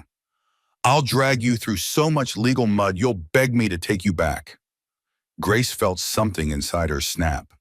Not break, snap into place. Like a lock turning, like a door opening, like clarity finally arriving after years of fog. You're not getting custody, Grace said. You're not fighting for anything. Because, Richard, you're going to be in prison. Securities fraud, wire fraud, money laundering. The U.S. Attorney's Office received a very detailed complaint this afternoon, complete with documentation. They'll be issuing subpoenas by tomorrow morning, arrest warrants by end of week. Richard froze. His mouth opened, closed, opened again. You're bluffing. I'm not bluffing. $8 million, Richard. Stolen from 12 clients over 18 months. Hidden in offshore accounts. You and Vanessa, both of you. Federal crimes, 20 years minimum, no parole. You can't prove anything. Actually, I can. Bank statements, transfer records, emails between you and Vanessa discussing the Cayman accounts, the Morrison Family Trust, the Chen Retirement Fund. Should I continue? Because I have pages of documentation. Literally hundreds of pages. Richard tried to push past Bennett. Bennett's hand shot out, stopped him with one palm pressed against Richard's chest. Back up. Get your hands off me.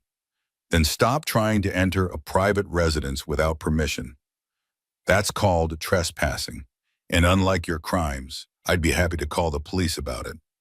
Richard stumbled backward, his face twisted with rage. You stupid bitch. You have no idea what you've done. You think you're so smart, so righteous? You're nothing, Grace. Nothing. You were nothing when I met you. Some art curator making $40,000 a year, living in a studio apartment in Queens. I made you, gave you everything. The penthouse, the lifestyle, the social standing. And this is how you repay me? Grace walked forward, stood beside Bennett, looked Richard directly in the eyes. You didn't make me.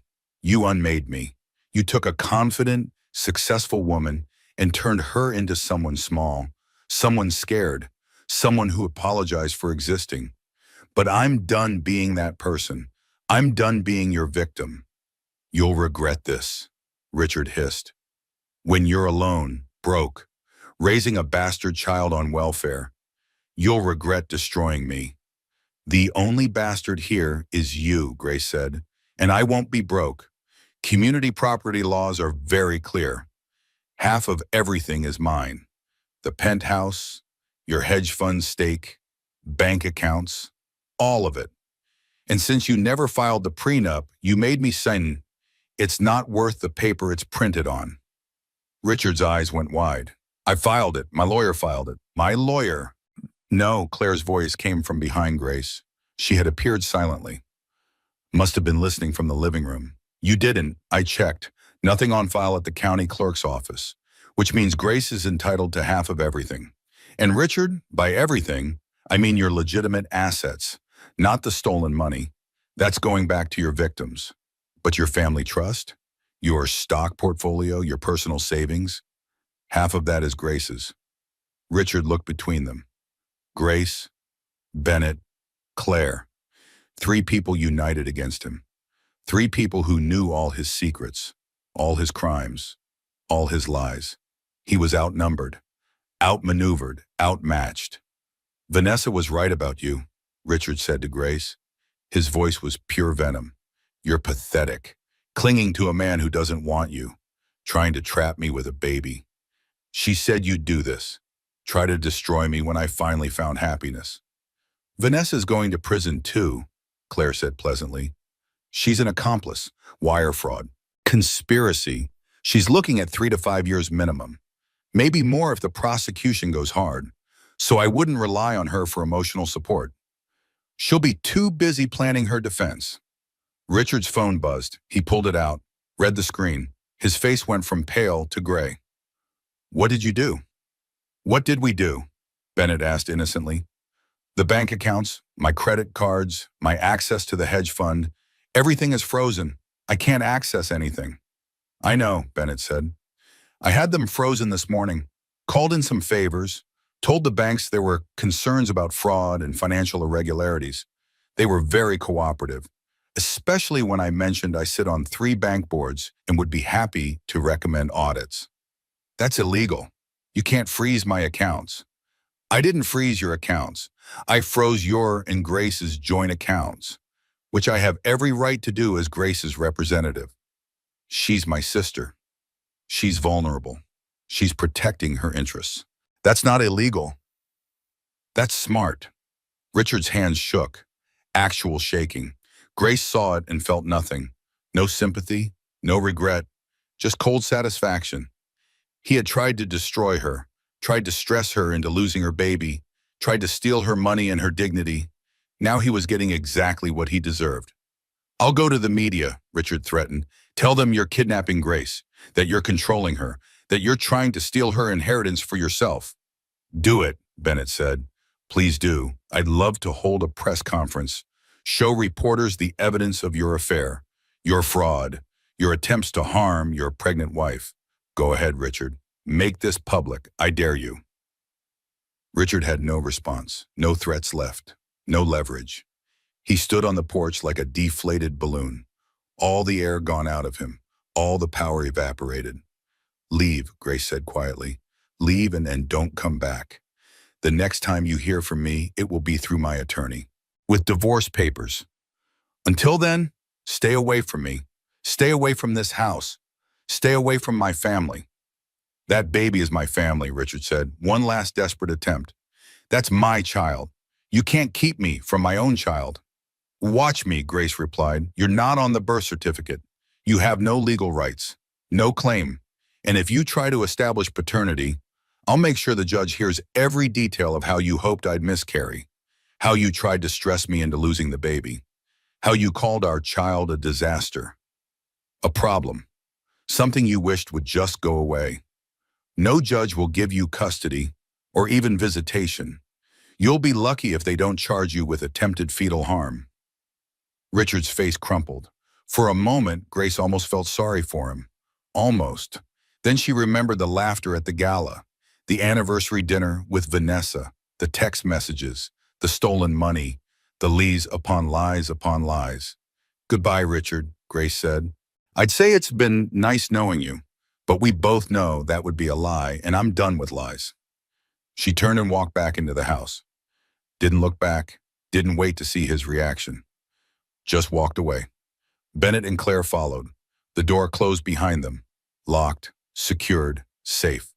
Grace walked to the living room, sat on the couch, her mother's couch, the one they used to curl up on together for movie nights. She felt the baby kick. Strong, healthy, alive. They had survived.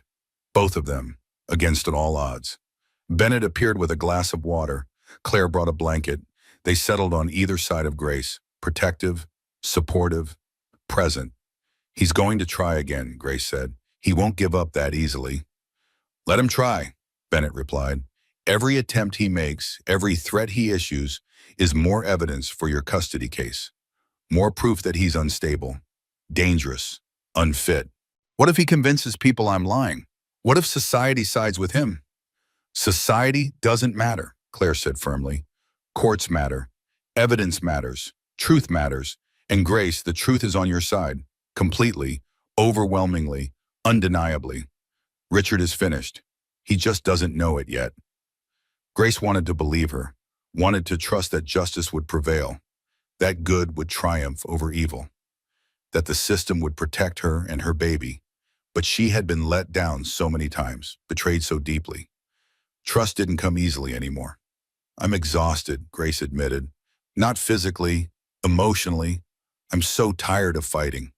Then stop fighting, Bennett said gently. Rest. Let us fight for you. That's what family does. That's what love does. You don't have to be strong right now, Gracie. You just have to survive. We'll handle the rest. Grace leaned against her brother. Let herself be held. Let herself be weak. She had been trying to be strong for so long. Perfect wife. Supportive partner. Understanding spouse. All while drowning. All while disappearing. All while losing herself piece by piece, but that was over. She wasn't Richard's wife anymore. Not in any way that mattered. She was Grace Ashford again. The name she was born with. The identity she nearly lost. Her mother's daughter. Bennett's sister. Her own person. Tell me about the brownstone, Grace said, changing the subject, needing to think about something else, anything else. Tell me what you've done with it over the years. Bennett seemed to understand, started talking about renovations, the new kitchen appliances, the updated bathrooms, the garden that he maintained even though he was rarely here, the piano he had tuned twice a year even though nobody played it, the paintings he had restored professionally, all of it preservation, all of it memory, all of it love. Grace listened, let his voice wash over her, let the familiar surroundings comfort her. This house held 14 years of history, her entire childhood, her mother's final years, the foundation of who she was before the world got complicated. Outside, Grace heard a car start. Richard leaving, defeated, diminished, alone. She didn't feel triumphant, didn't feel victorious, just felt tired, tired and relieved, like a weight had been lifted, like she could finally breathe again. What happens tomorrow? Grace asked. Tomorrow, Claire said, I file divorce papers, citing irreconcilable differences in adultery. I also file for a restraining order, keeping Richard away from you and this property. Then I draft a custody agreement that gives you sole legal and physical custody with no visitation for Richard. We hit him with everything at once, overwhelm him, force him to fight on multiple fronts. Will it work? It will work. Grace, you have to trust me. I'm good at my job, really good, and I'm motivated. Richard hurt someone I love. I'm going to make him pay for that in every legal way possible. Grace nodded, trusted, let go. She had been carrying everything alone for so long, making every decision, solving every problem, protecting everyone's feelings except her own. But not anymore. Now she had help, real help, people who loved her, people who would fight beside her, people who wouldn't let her fall. The baby kicked again. Grace's hand covered the movement. Did you feel that? Bennett's hand joined hers, then Claire's. All three of them connected. Family, chosen and biological. United, strong. That's a fighter, Bennett said, just like their mama. Grace smiled, small, real, the first genuine smile in days, maybe weeks. You think? I know, this baby is going to be strong, brave, stubborn, all the best Ashford traits. And some Hartley traits too, Grace said. The baby is still half Richard. Biology doesn't determine destiny, Claire replied. How you're raised determines who you become. This baby is going to be raised by you, with love, with honesty, with integrity. That's what will matter, not DNA. Grace hoped Claire was right, hoped genetics weren't destiny, hoped her child could be better than their father, hoped love could overcome bad blood. I'm going to be a good mother, Grace said. Not a question, a statement, a promise. You're already a good mother, Bennett replied. You left a bad situation, protected your child from toxicity. That's good mothering. Everything else is just details. They sat together as the sun set outside. The brownstone settled into evening quiet. No more shouting, no more Richard, no more drama, just peace. Fragile peace, temporary peace. But peace, nonetheless. Grace knew it wouldn't last. Tomorrow would bring new challenges. Divorce proceedings, federal investigations, public scandal, society judgment. All of it was coming. Inevitable, inescapable. But tonight, Grace was safe, home, protected. And for the first time in months, that was enough. 3 days passed. Grace didn't leave the brownstone, didn't answer calls except from Bennett and Claire, didn't check social media, didn't read news, just existed in a bubble of safety, eating when told to eat, sleeping when exhaustion forced her, sitting in her mother's garden and trying to remember who she used to be. Dr. Ross made house calls, checked Grace's blood pressure, monitored the baby. Each visit brought the same verdict. Physically, Grace was stable. The baby was thriving. But emotionally, Grace was hollow, going through motions, disconnected from reality. It's normal, Dr. Ross assured her. You've experienced significant trauma. Your mind is protecting itself, giving you space to process. But, Grace, you need to talk to someone, a therapist, a counselor, someone trained to help you work through this. Grace nodded, agreed, made no moves to actually find a therapist. Talking meant feeling. Feeling meant pain. Pain meant breaking down completely, and Grace couldn't break down. Not yet. Not while there was still so much to handle, so much to survive. On the fourth night, Grace couldn't sleep. 2 a.m. The house was silent. Bennett was asleep in his old room. Claire had gone home hours ago. Grace lay in her childhood bed and stared at the ceiling. The glow in the dark stars had faded over the years, barely visible now, ghost images of what they used to be. Grace's mind spiraled. Dark thoughts she had been avoiding finally caught up. What if she couldn't do this? What if single motherhood was too hard? What if she failed her child the way her father failed her by dying? The way her mother failed her by getting sick? The way Richard failed her by being Richard? I don't know how to do this, Grace whispered to the empty room. I'm 30 years old, no job, no career. I gave up everything for a man who was planning to leave me. How do I explain this to my child? How do I tell my baby that their father is in prison? That their father never wanted them? That their father hoped they would just disappear? How do I do this alone? The questions spiraled faster. What if her baby looked like Richard? What if every time Grace looked at her child, she saw his face, his lies, his cruelty? What if she couldn't love her baby because of who the father was? Grace sat up, swung her legs over the side of the bed. The room spun. She gripped the mattress edge, breathed, in through the mouth, out through the mouth. Panic attack. She recognized the symptoms, had been having them on and off for months.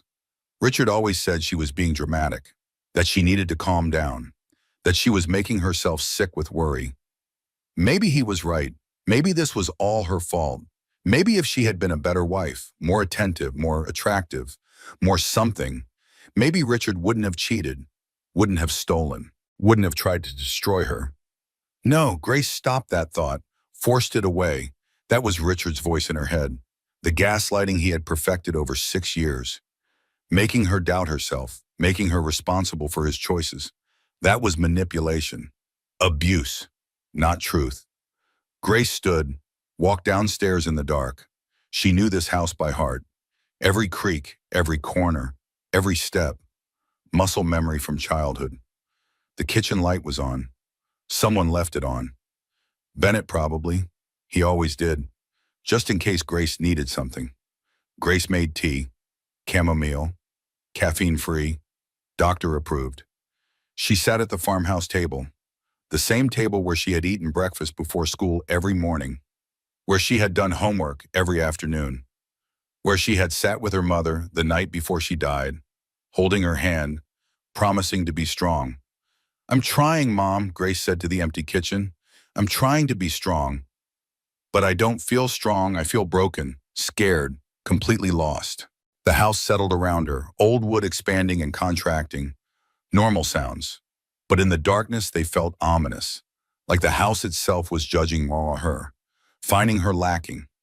Disappointed that Grace Ashford had turned into Grace Hartley, had lost herself in a marriage, had failed to see what everyone else saw. Grace's phone buzzed, unknown number. She almost didn't answer, but something made her look. Text message. This is Vanessa. Can we talk? Grace stared at the screen. Vanessa. The woman who laughed when Grace fell. The woman who slept with Grace's husband. The woman who helped him steal. The woman who encouraged him to stress Grace into miscarrying. That Vanessa wanted to talk. Grace should delete it. Block the number. Pretend it never happened. But curiosity won. Or maybe self-destruction. Grace responded. Why? 3 dots appeared, disappeared, appeared again. Then, because you were right about everything. And I'm sorry.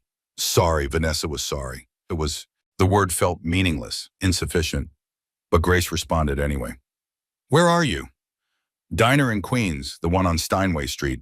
I know it's late, but I couldn't sleep. If you want to talk, I'll wait. Grace shouldn't go, should stay home, stay safe, stay away from the woman who helped destroy her life.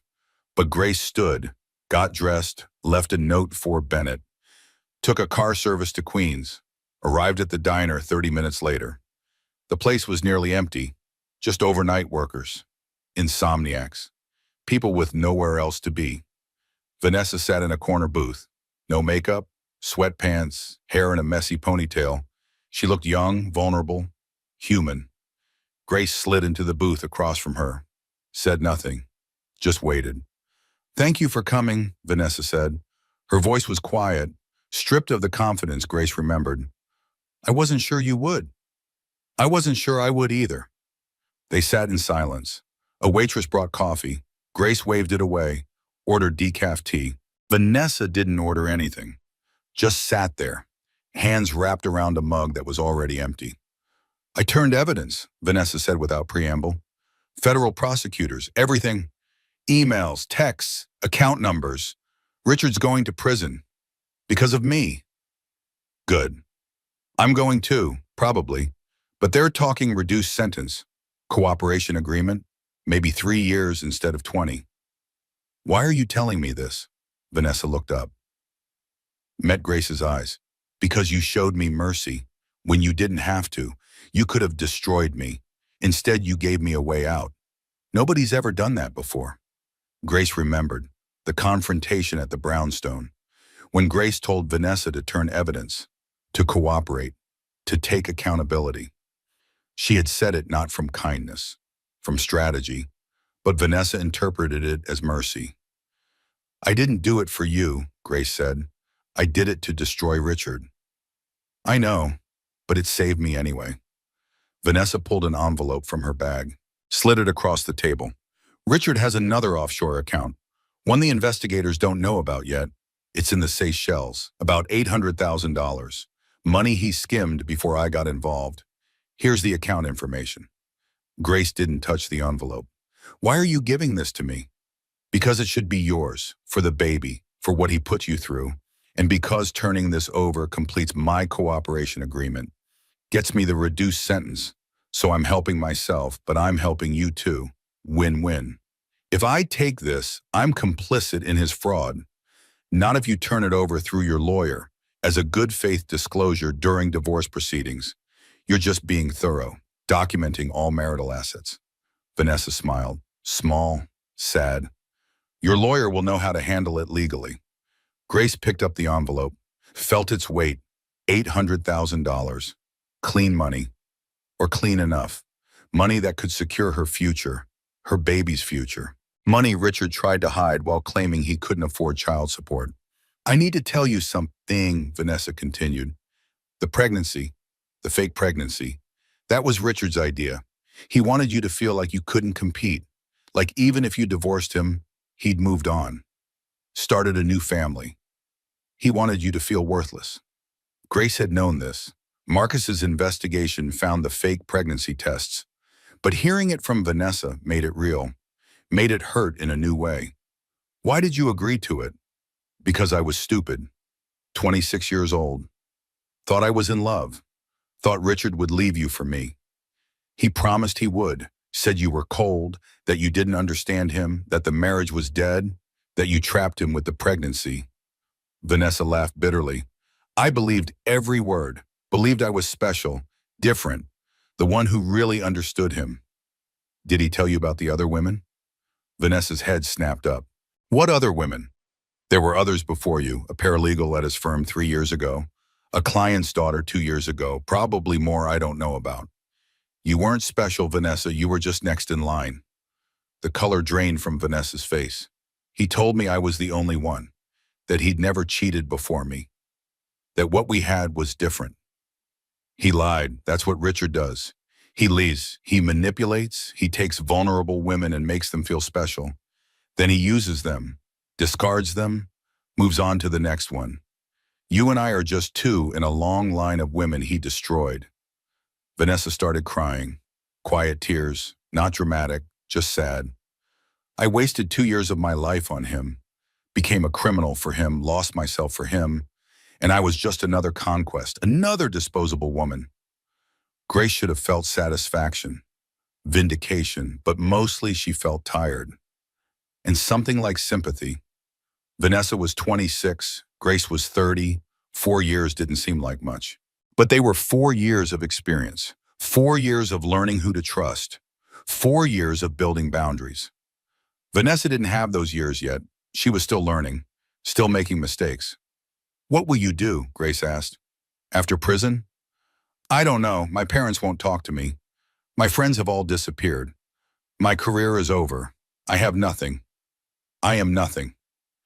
You're 26 years old. You made terrible choices. You hurt people. You hurt me. But you're not irredeemable. 3 years is enough time to get a degree. Learn a trade. Figure out who you want to be. You can rebuild. How? Who's going to hire a convicted felon? Plenty of places. If you own your mistakes, take responsibility. Show genuine remorse. People believe in redemption, Vanessa. But you have to earn it. You have to do the work. Vanessa wiped her eyes. Why are you being nice to me? I destroyed your life. You didn't destroy my life. You participated in damaging it. But Richard destroyed it. Or tried to. The difference is important. And I'm not being nice. I'm being realistic. You're going to prison. You're going to lose everything. Punishing you more than that accomplishes nothing. What I want is for you to actually change, actually become better, actually do something worthwhile with the rest of your life. That's better revenge than anything else I could do to you. They sat in silence. The diner was nearly empty now, just them and one overnight trucker. Grace's tea had gone cold. She didn't reorder, just sat there. Two women destroyed by the same man.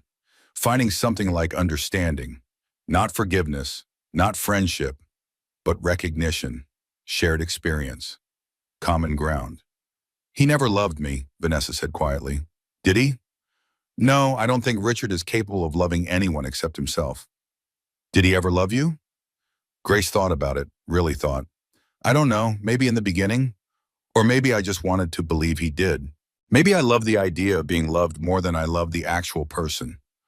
I don't know anymore. I'm sorry, Vanessa said again. For all of it? For sleeping with your husband, for laughing when you fell, for the fake pregnancy, for encouraging him to hurt you, for everything. I know sorry isn't enough, but I am sorry. I know, Grace said, and she did. Vanessa's regret was genuine. Too late, too little, but genuine. I'm sorry too.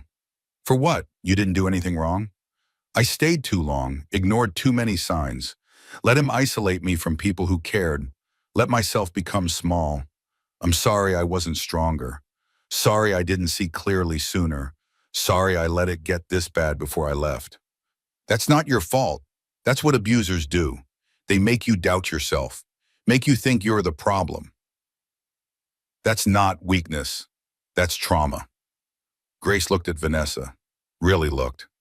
Saw intelligence there, and pain, and genuine remorse.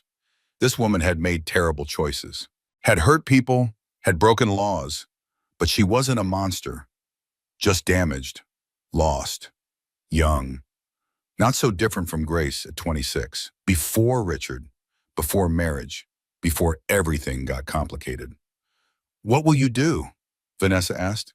After the divorce, after Richard goes to prison, I'm going to raise my baby, figure out who I am without him. Maybe go back to work. I was an art curator before. I was good at it. I loved it. I gave it up because Richard said he wanted a wife who could focus on family. But I miss it. Miss having something that was mine. You'll be good at it again. You'll be good at being a mother too.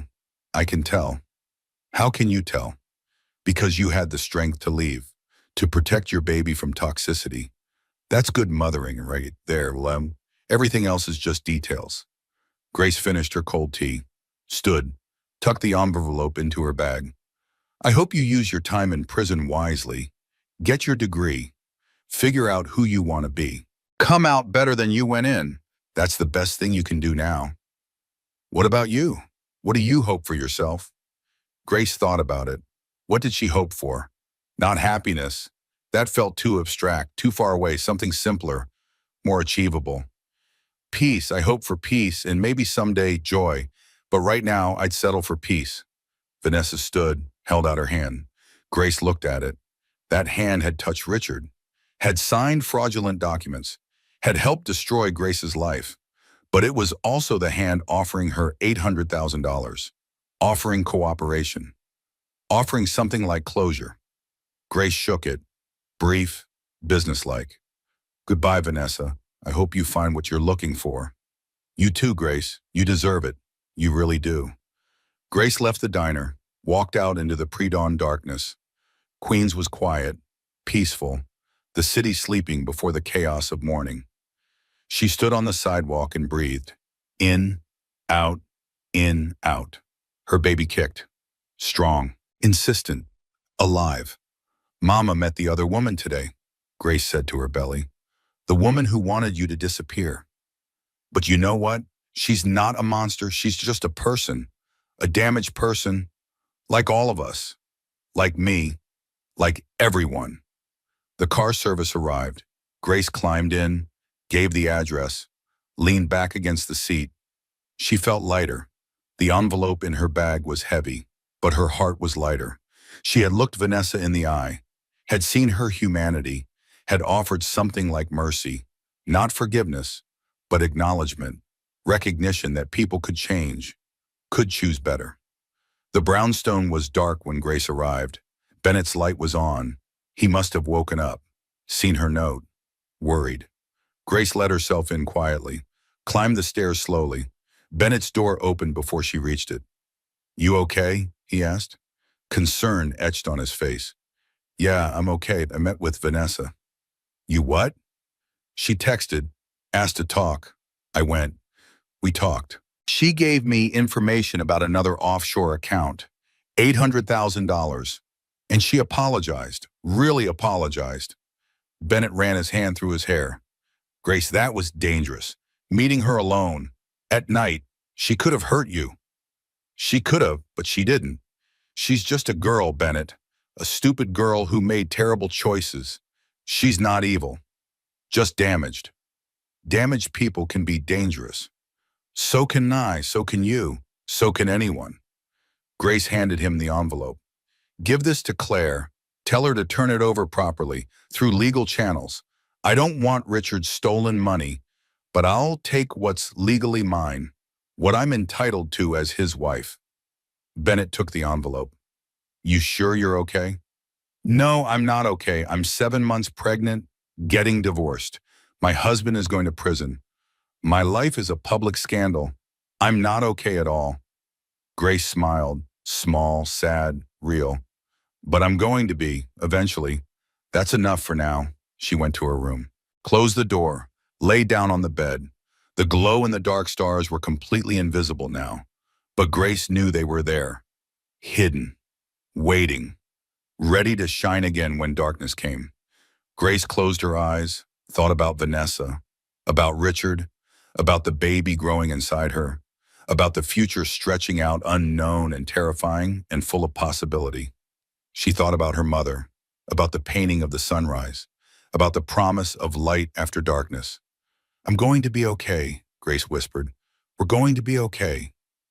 I don't know how yet, but we will be. For the first time in days, she believed it. 1 week passed. Grace settled into a routine. Wake at 7, breakfast with Bennett, walk in the garden, rest, lunch, afternoon reading. Dinner, sleep, simple, structured, healing. Claire visited every day, brought updates. Richard had been arrested, charged with securities fraud, wire fraud, money laundering. Bail set at $5 million. He couldn't make it. Margaret Hartley refused to help. Richard's friends disappeared. He was alone in a jail cell, waiting for trial. Vanessa had been arrested too.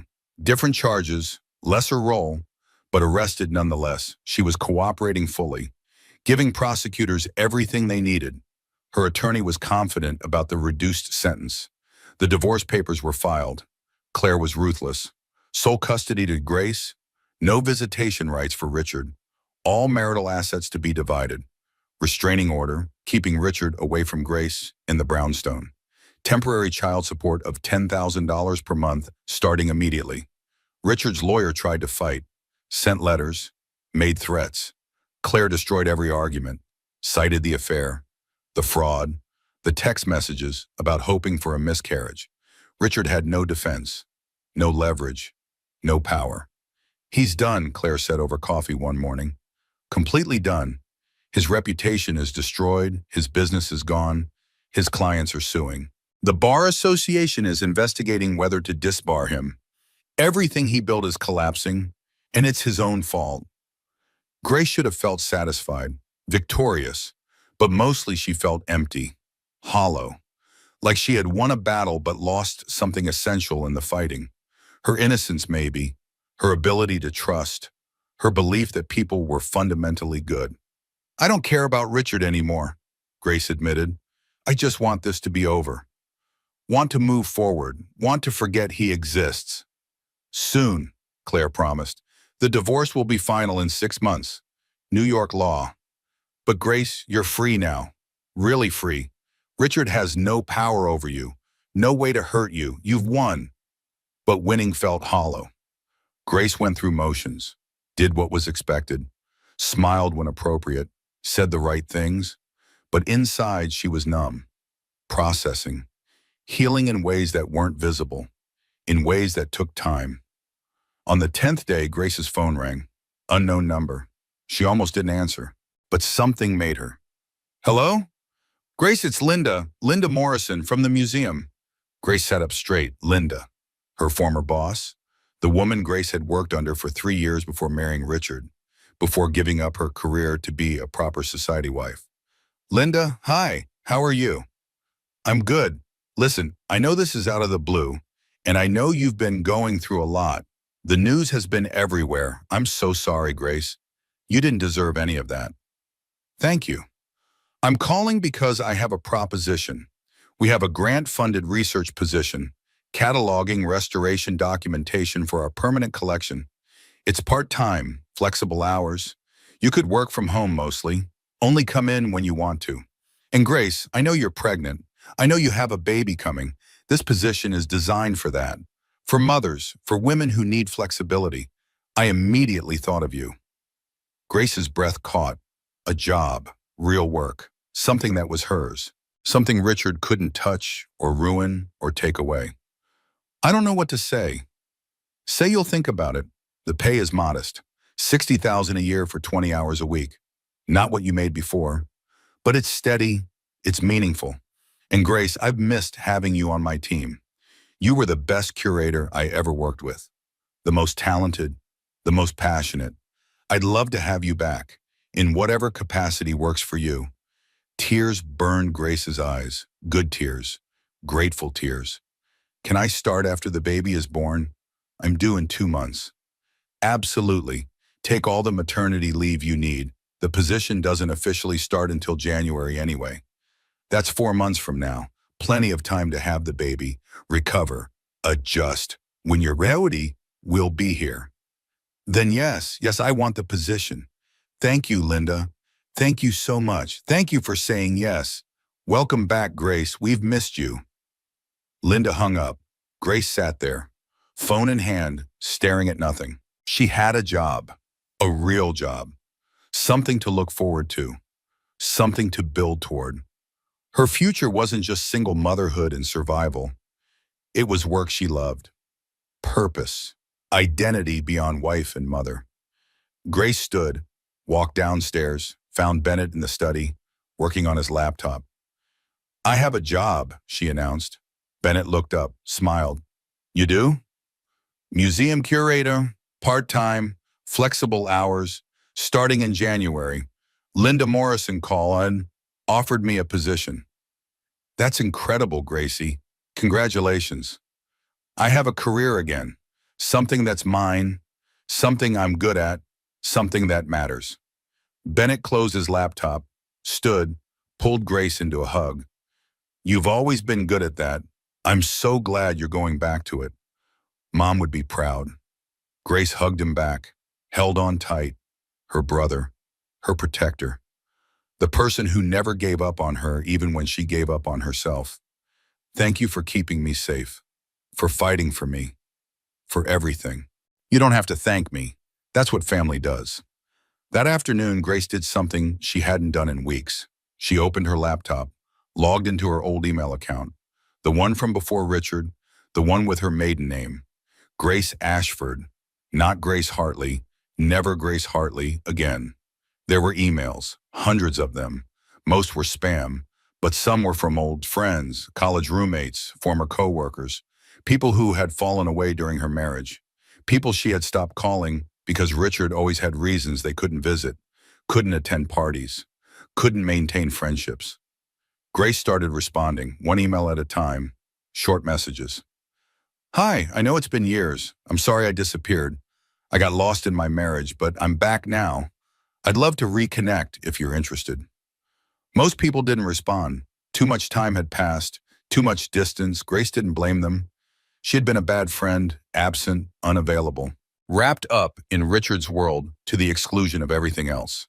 But some people responded, warmly, enthusiastically. "Oh my God, Grace, I've been thinking about you. Can we grab coffee, catch up? I want to hear everything."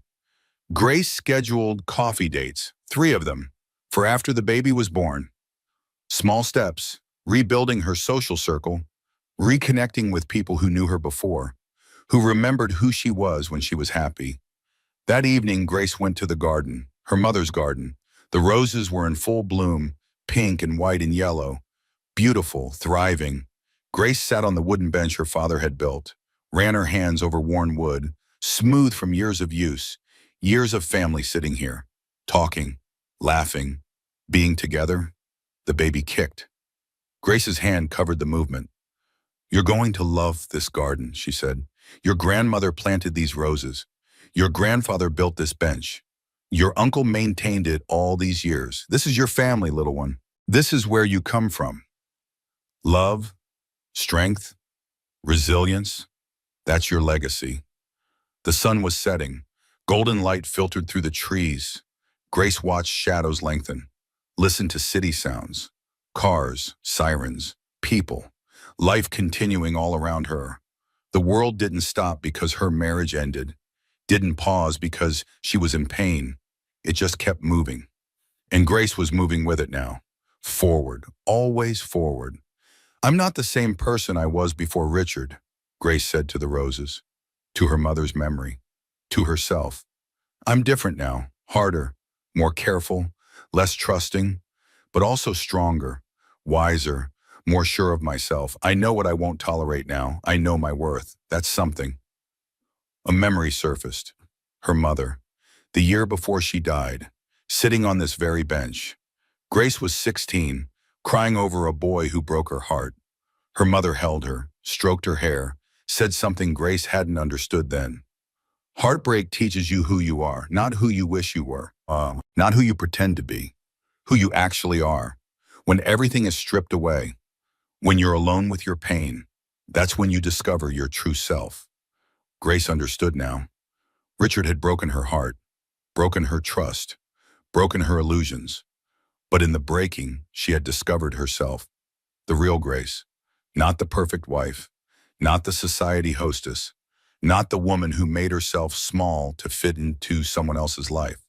Just Grace, flawed, scared, but real. "I found myself, Mom," Grace whispered. "It hurt. God, it hurt so much, but I found myself, and I'm not going to lose her again. I promise, Bah." The garden grew dark. Grace stood carefully, walked back inside. Bennett was cooking dinner, something that smelled amazing Italian, Grace's favorite. Hungry? Bennett asked. Starving. They ate together, talked about nothing important. Work, weather, the baby's nursery that needed to be set up, normal conversation, comfortable silence, the rhythm of family. Grace had forgotten what this felt like. Being with someone who didn't want anything from her, didn't need her to perform, didn't judge, just accepted. After dinner, Grace went to her room, pulled out the journal she had been keeping, opened to a blank page, started writing. Dear baby, today I got my life back. Not the life I had before your father. Something different, something better. I got a job, reconnected with old friends, sat in your grandmother's garden and remembered who I am.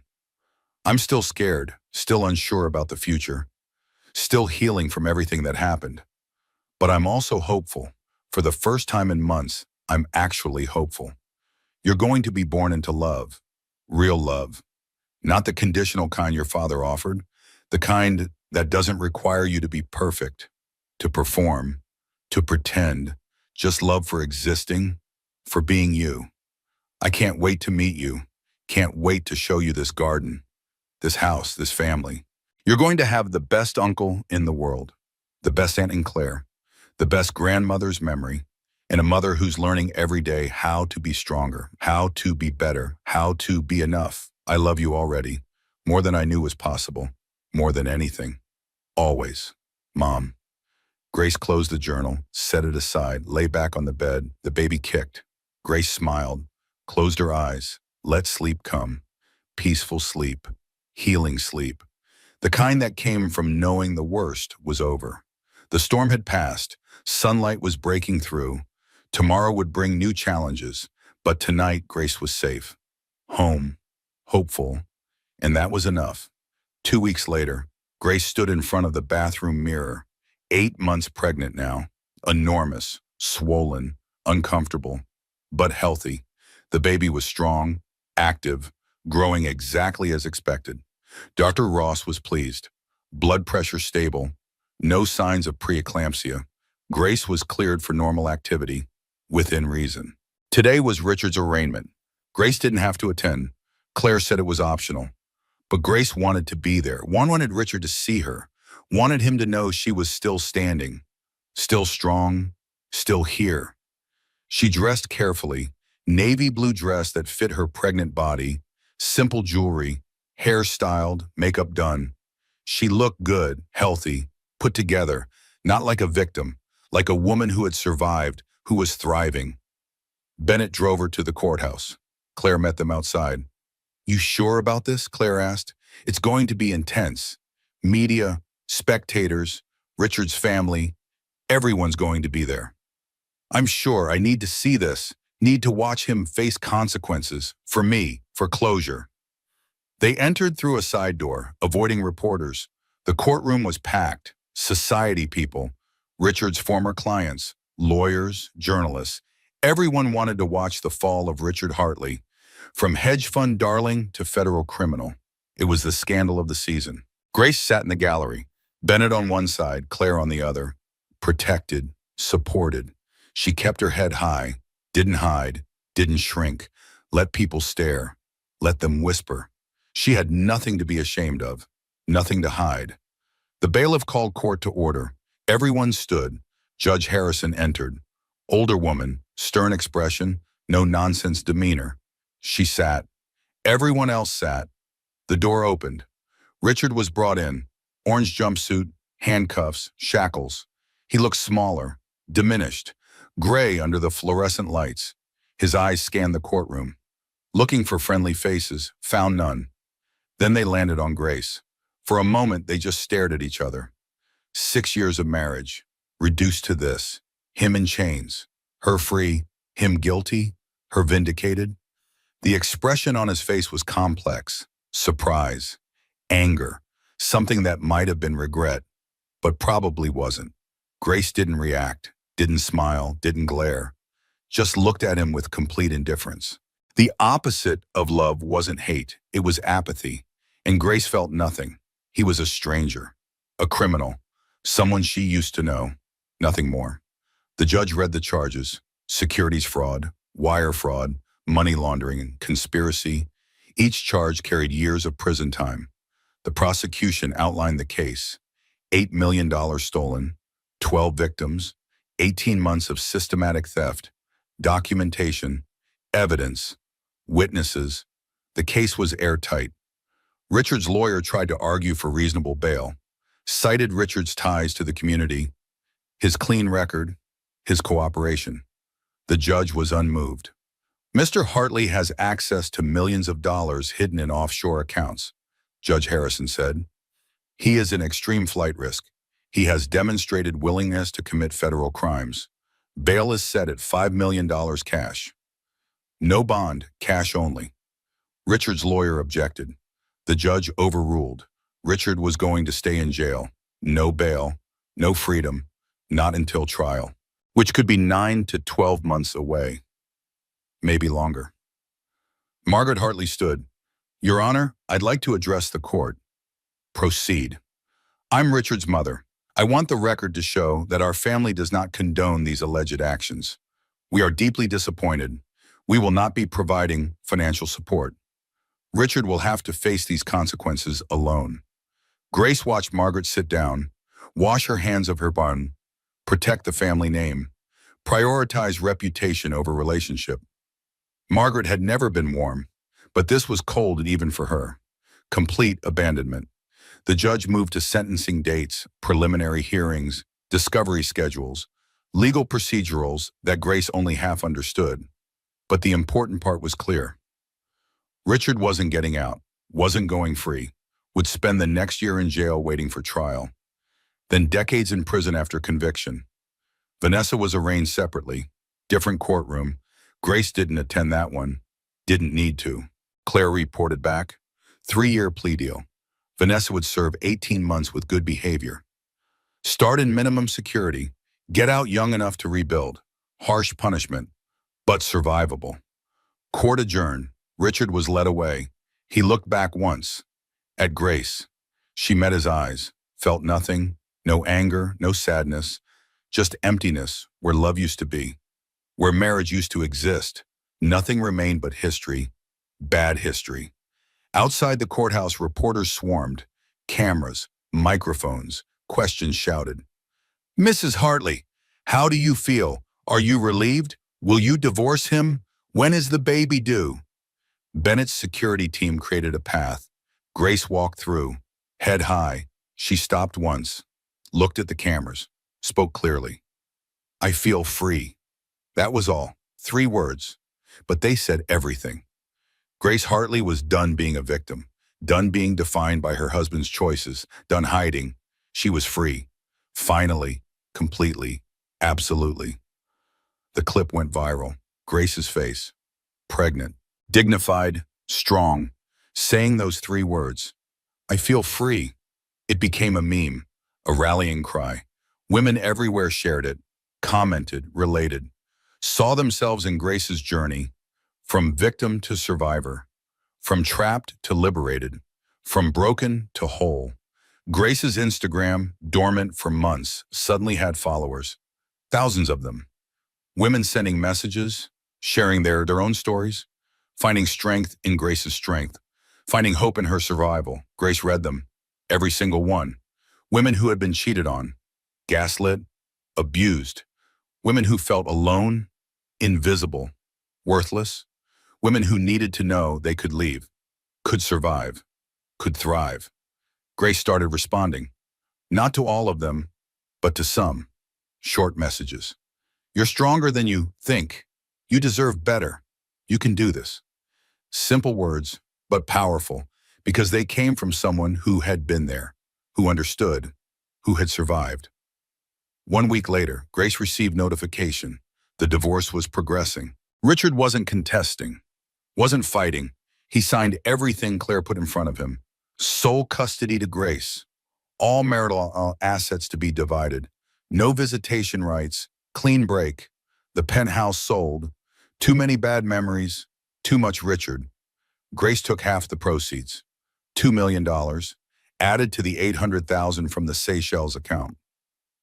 The insurance payout, the stock portfolio, her half of everything. Grace was financially secure. Her baby would want for nothing. But more than money, Grace had herself back. Her identity, or her career, her future. Those were worth more than any dollar amount. 2 weeks before her due date, Grace did something she had been avoiding. She went back to the penthouse. One last time, to get her mother's photo album, her personal items, things too precious to let movers handle. The penthouse was empty, sterile, already staged for sale. Nothing remained of the life Grace built here, or thought she built. Looking around, Grace realized she had never lived here. Not really. She had existed, performed, played the role of Mrs. Richard Hartley, but she had never actually lived. Grace collected her things, the photo album, her journals, her mother's necklace, her grandmother's ring, personal items with history, with meaning. Everything else could stay, be sold, disposed of. She wanted nothing that reminded her of Richard. On her way out, Grace stopped, looked around one last time. The penthouse that was supposed to be her dream home, her perfect life. It was just a building, just walls and floors and expensive furniture. Nothing real, nothing lasting, nothing that mattered. Goodbye, Grace said to the empty space. Thank you for the lessons. But I'm done now. Done with pretending, done with performing, done with being someone I'm not. She left, didn't look back. The door closed behind her with finality.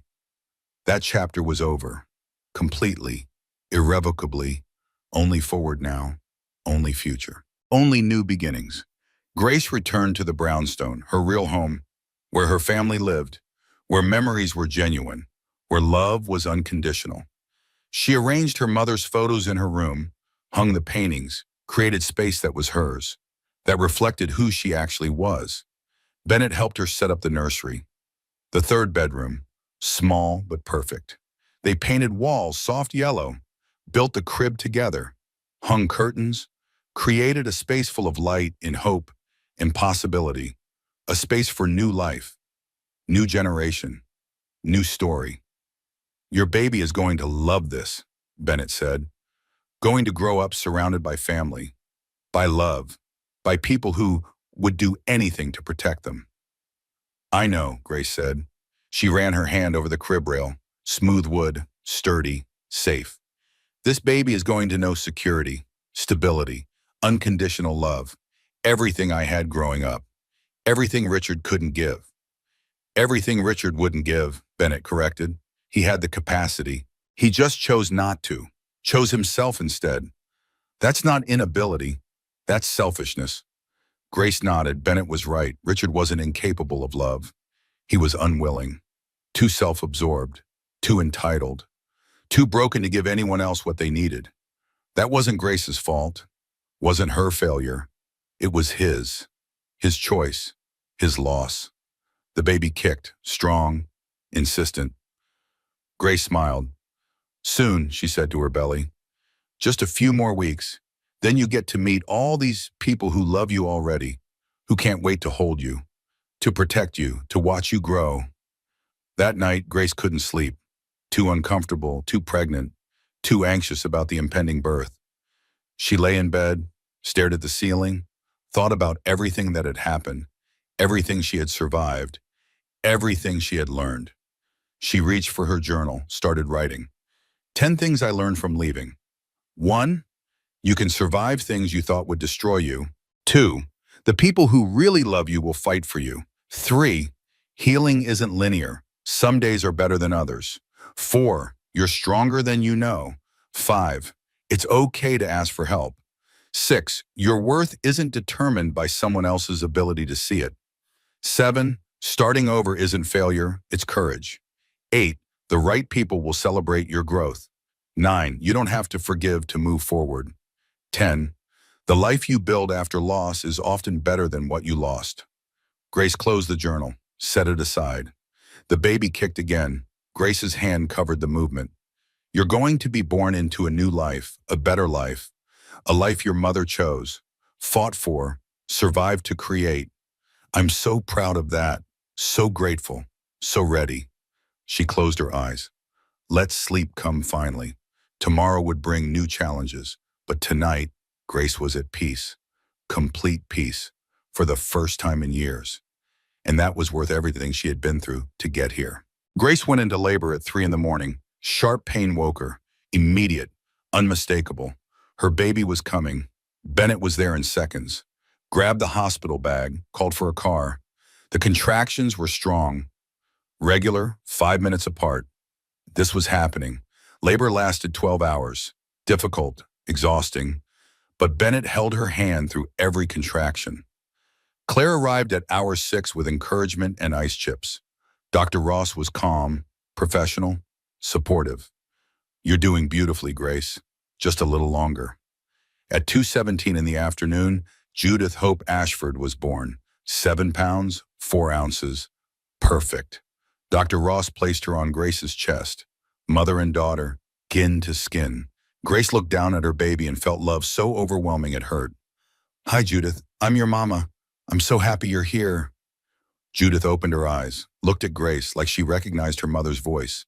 They stared at each other, bound forever, inseparable. Bennett stood beside the bed with tears on his face. She's beautiful, Gracie. Mom would have loved her. The nurse brought paperwork, birth certificate. Father's name? Grace didn't hesitate. Leave it blank, just mother. Grace Ashford. Judith Hope Ashford. Not Hartley, never Hartley. Richard would have no claim, no rights, no access. And that was exactly how Grace wanted it. 2 weeks later, Grace received the news. Richard's trial was set. He remained in jail, unable to make bail. Alone, his family had abandoned him. His friends disappeared. His life was destroyed. Grace felt nothing. No satisfaction, no revenge pleasure. Just closure. He was irrelevant now. A footnote in her story. The villain she survived. Nothing more. The divorce was finalized 90 days after filing. Grace Elizabeth Ashford. Herself again. Complete. Whole. Free. 3 months after Judith's birth, Grace started working part-time from home, cataloging restoration documentation for the museum. It was everything she needed. She loved it. Remembered why she was good at it. 6 months later, Linda called with bigger news. We're creating a new curator position. European paintings. It's yours if you want it. Full benefits, flexible hours, childcare stipend. Grace accepted. Her career was back, better than before, on her terms. 1 year after Judith's birth, Grace stood in the garden holding her daughter. Judith was walking now, babbling, full of life. She looked like Grace. Green eyes, dark hair, strong personality. See that? Grace pointed to her mother's painting, visible through the nursery window.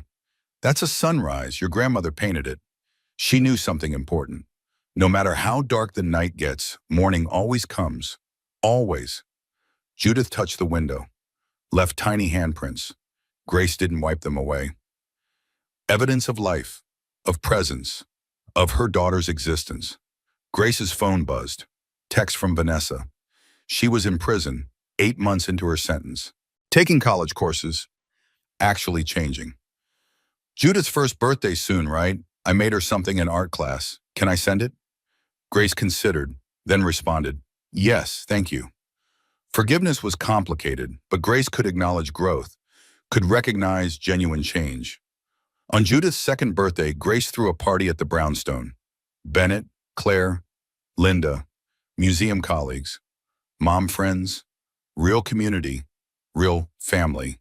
Judith ran through the garden chasing bubbles, laughing, pure joy. She wore a yellow dress with frosting on her face, completely, perfectly happy. After everyone left, Grace stood in the garden where she had stood 2 years ago, broken, scared, unsure if she could survive. She had survived, more than survived, thrived. That evening, Detective Morrison called. Richard tried to contact you from prison, letter, phone calls. We intercepted them. He wants to see Judith, to be a father. Grace's answer was immediate. No, he doesn't get that. Not now. Not ever.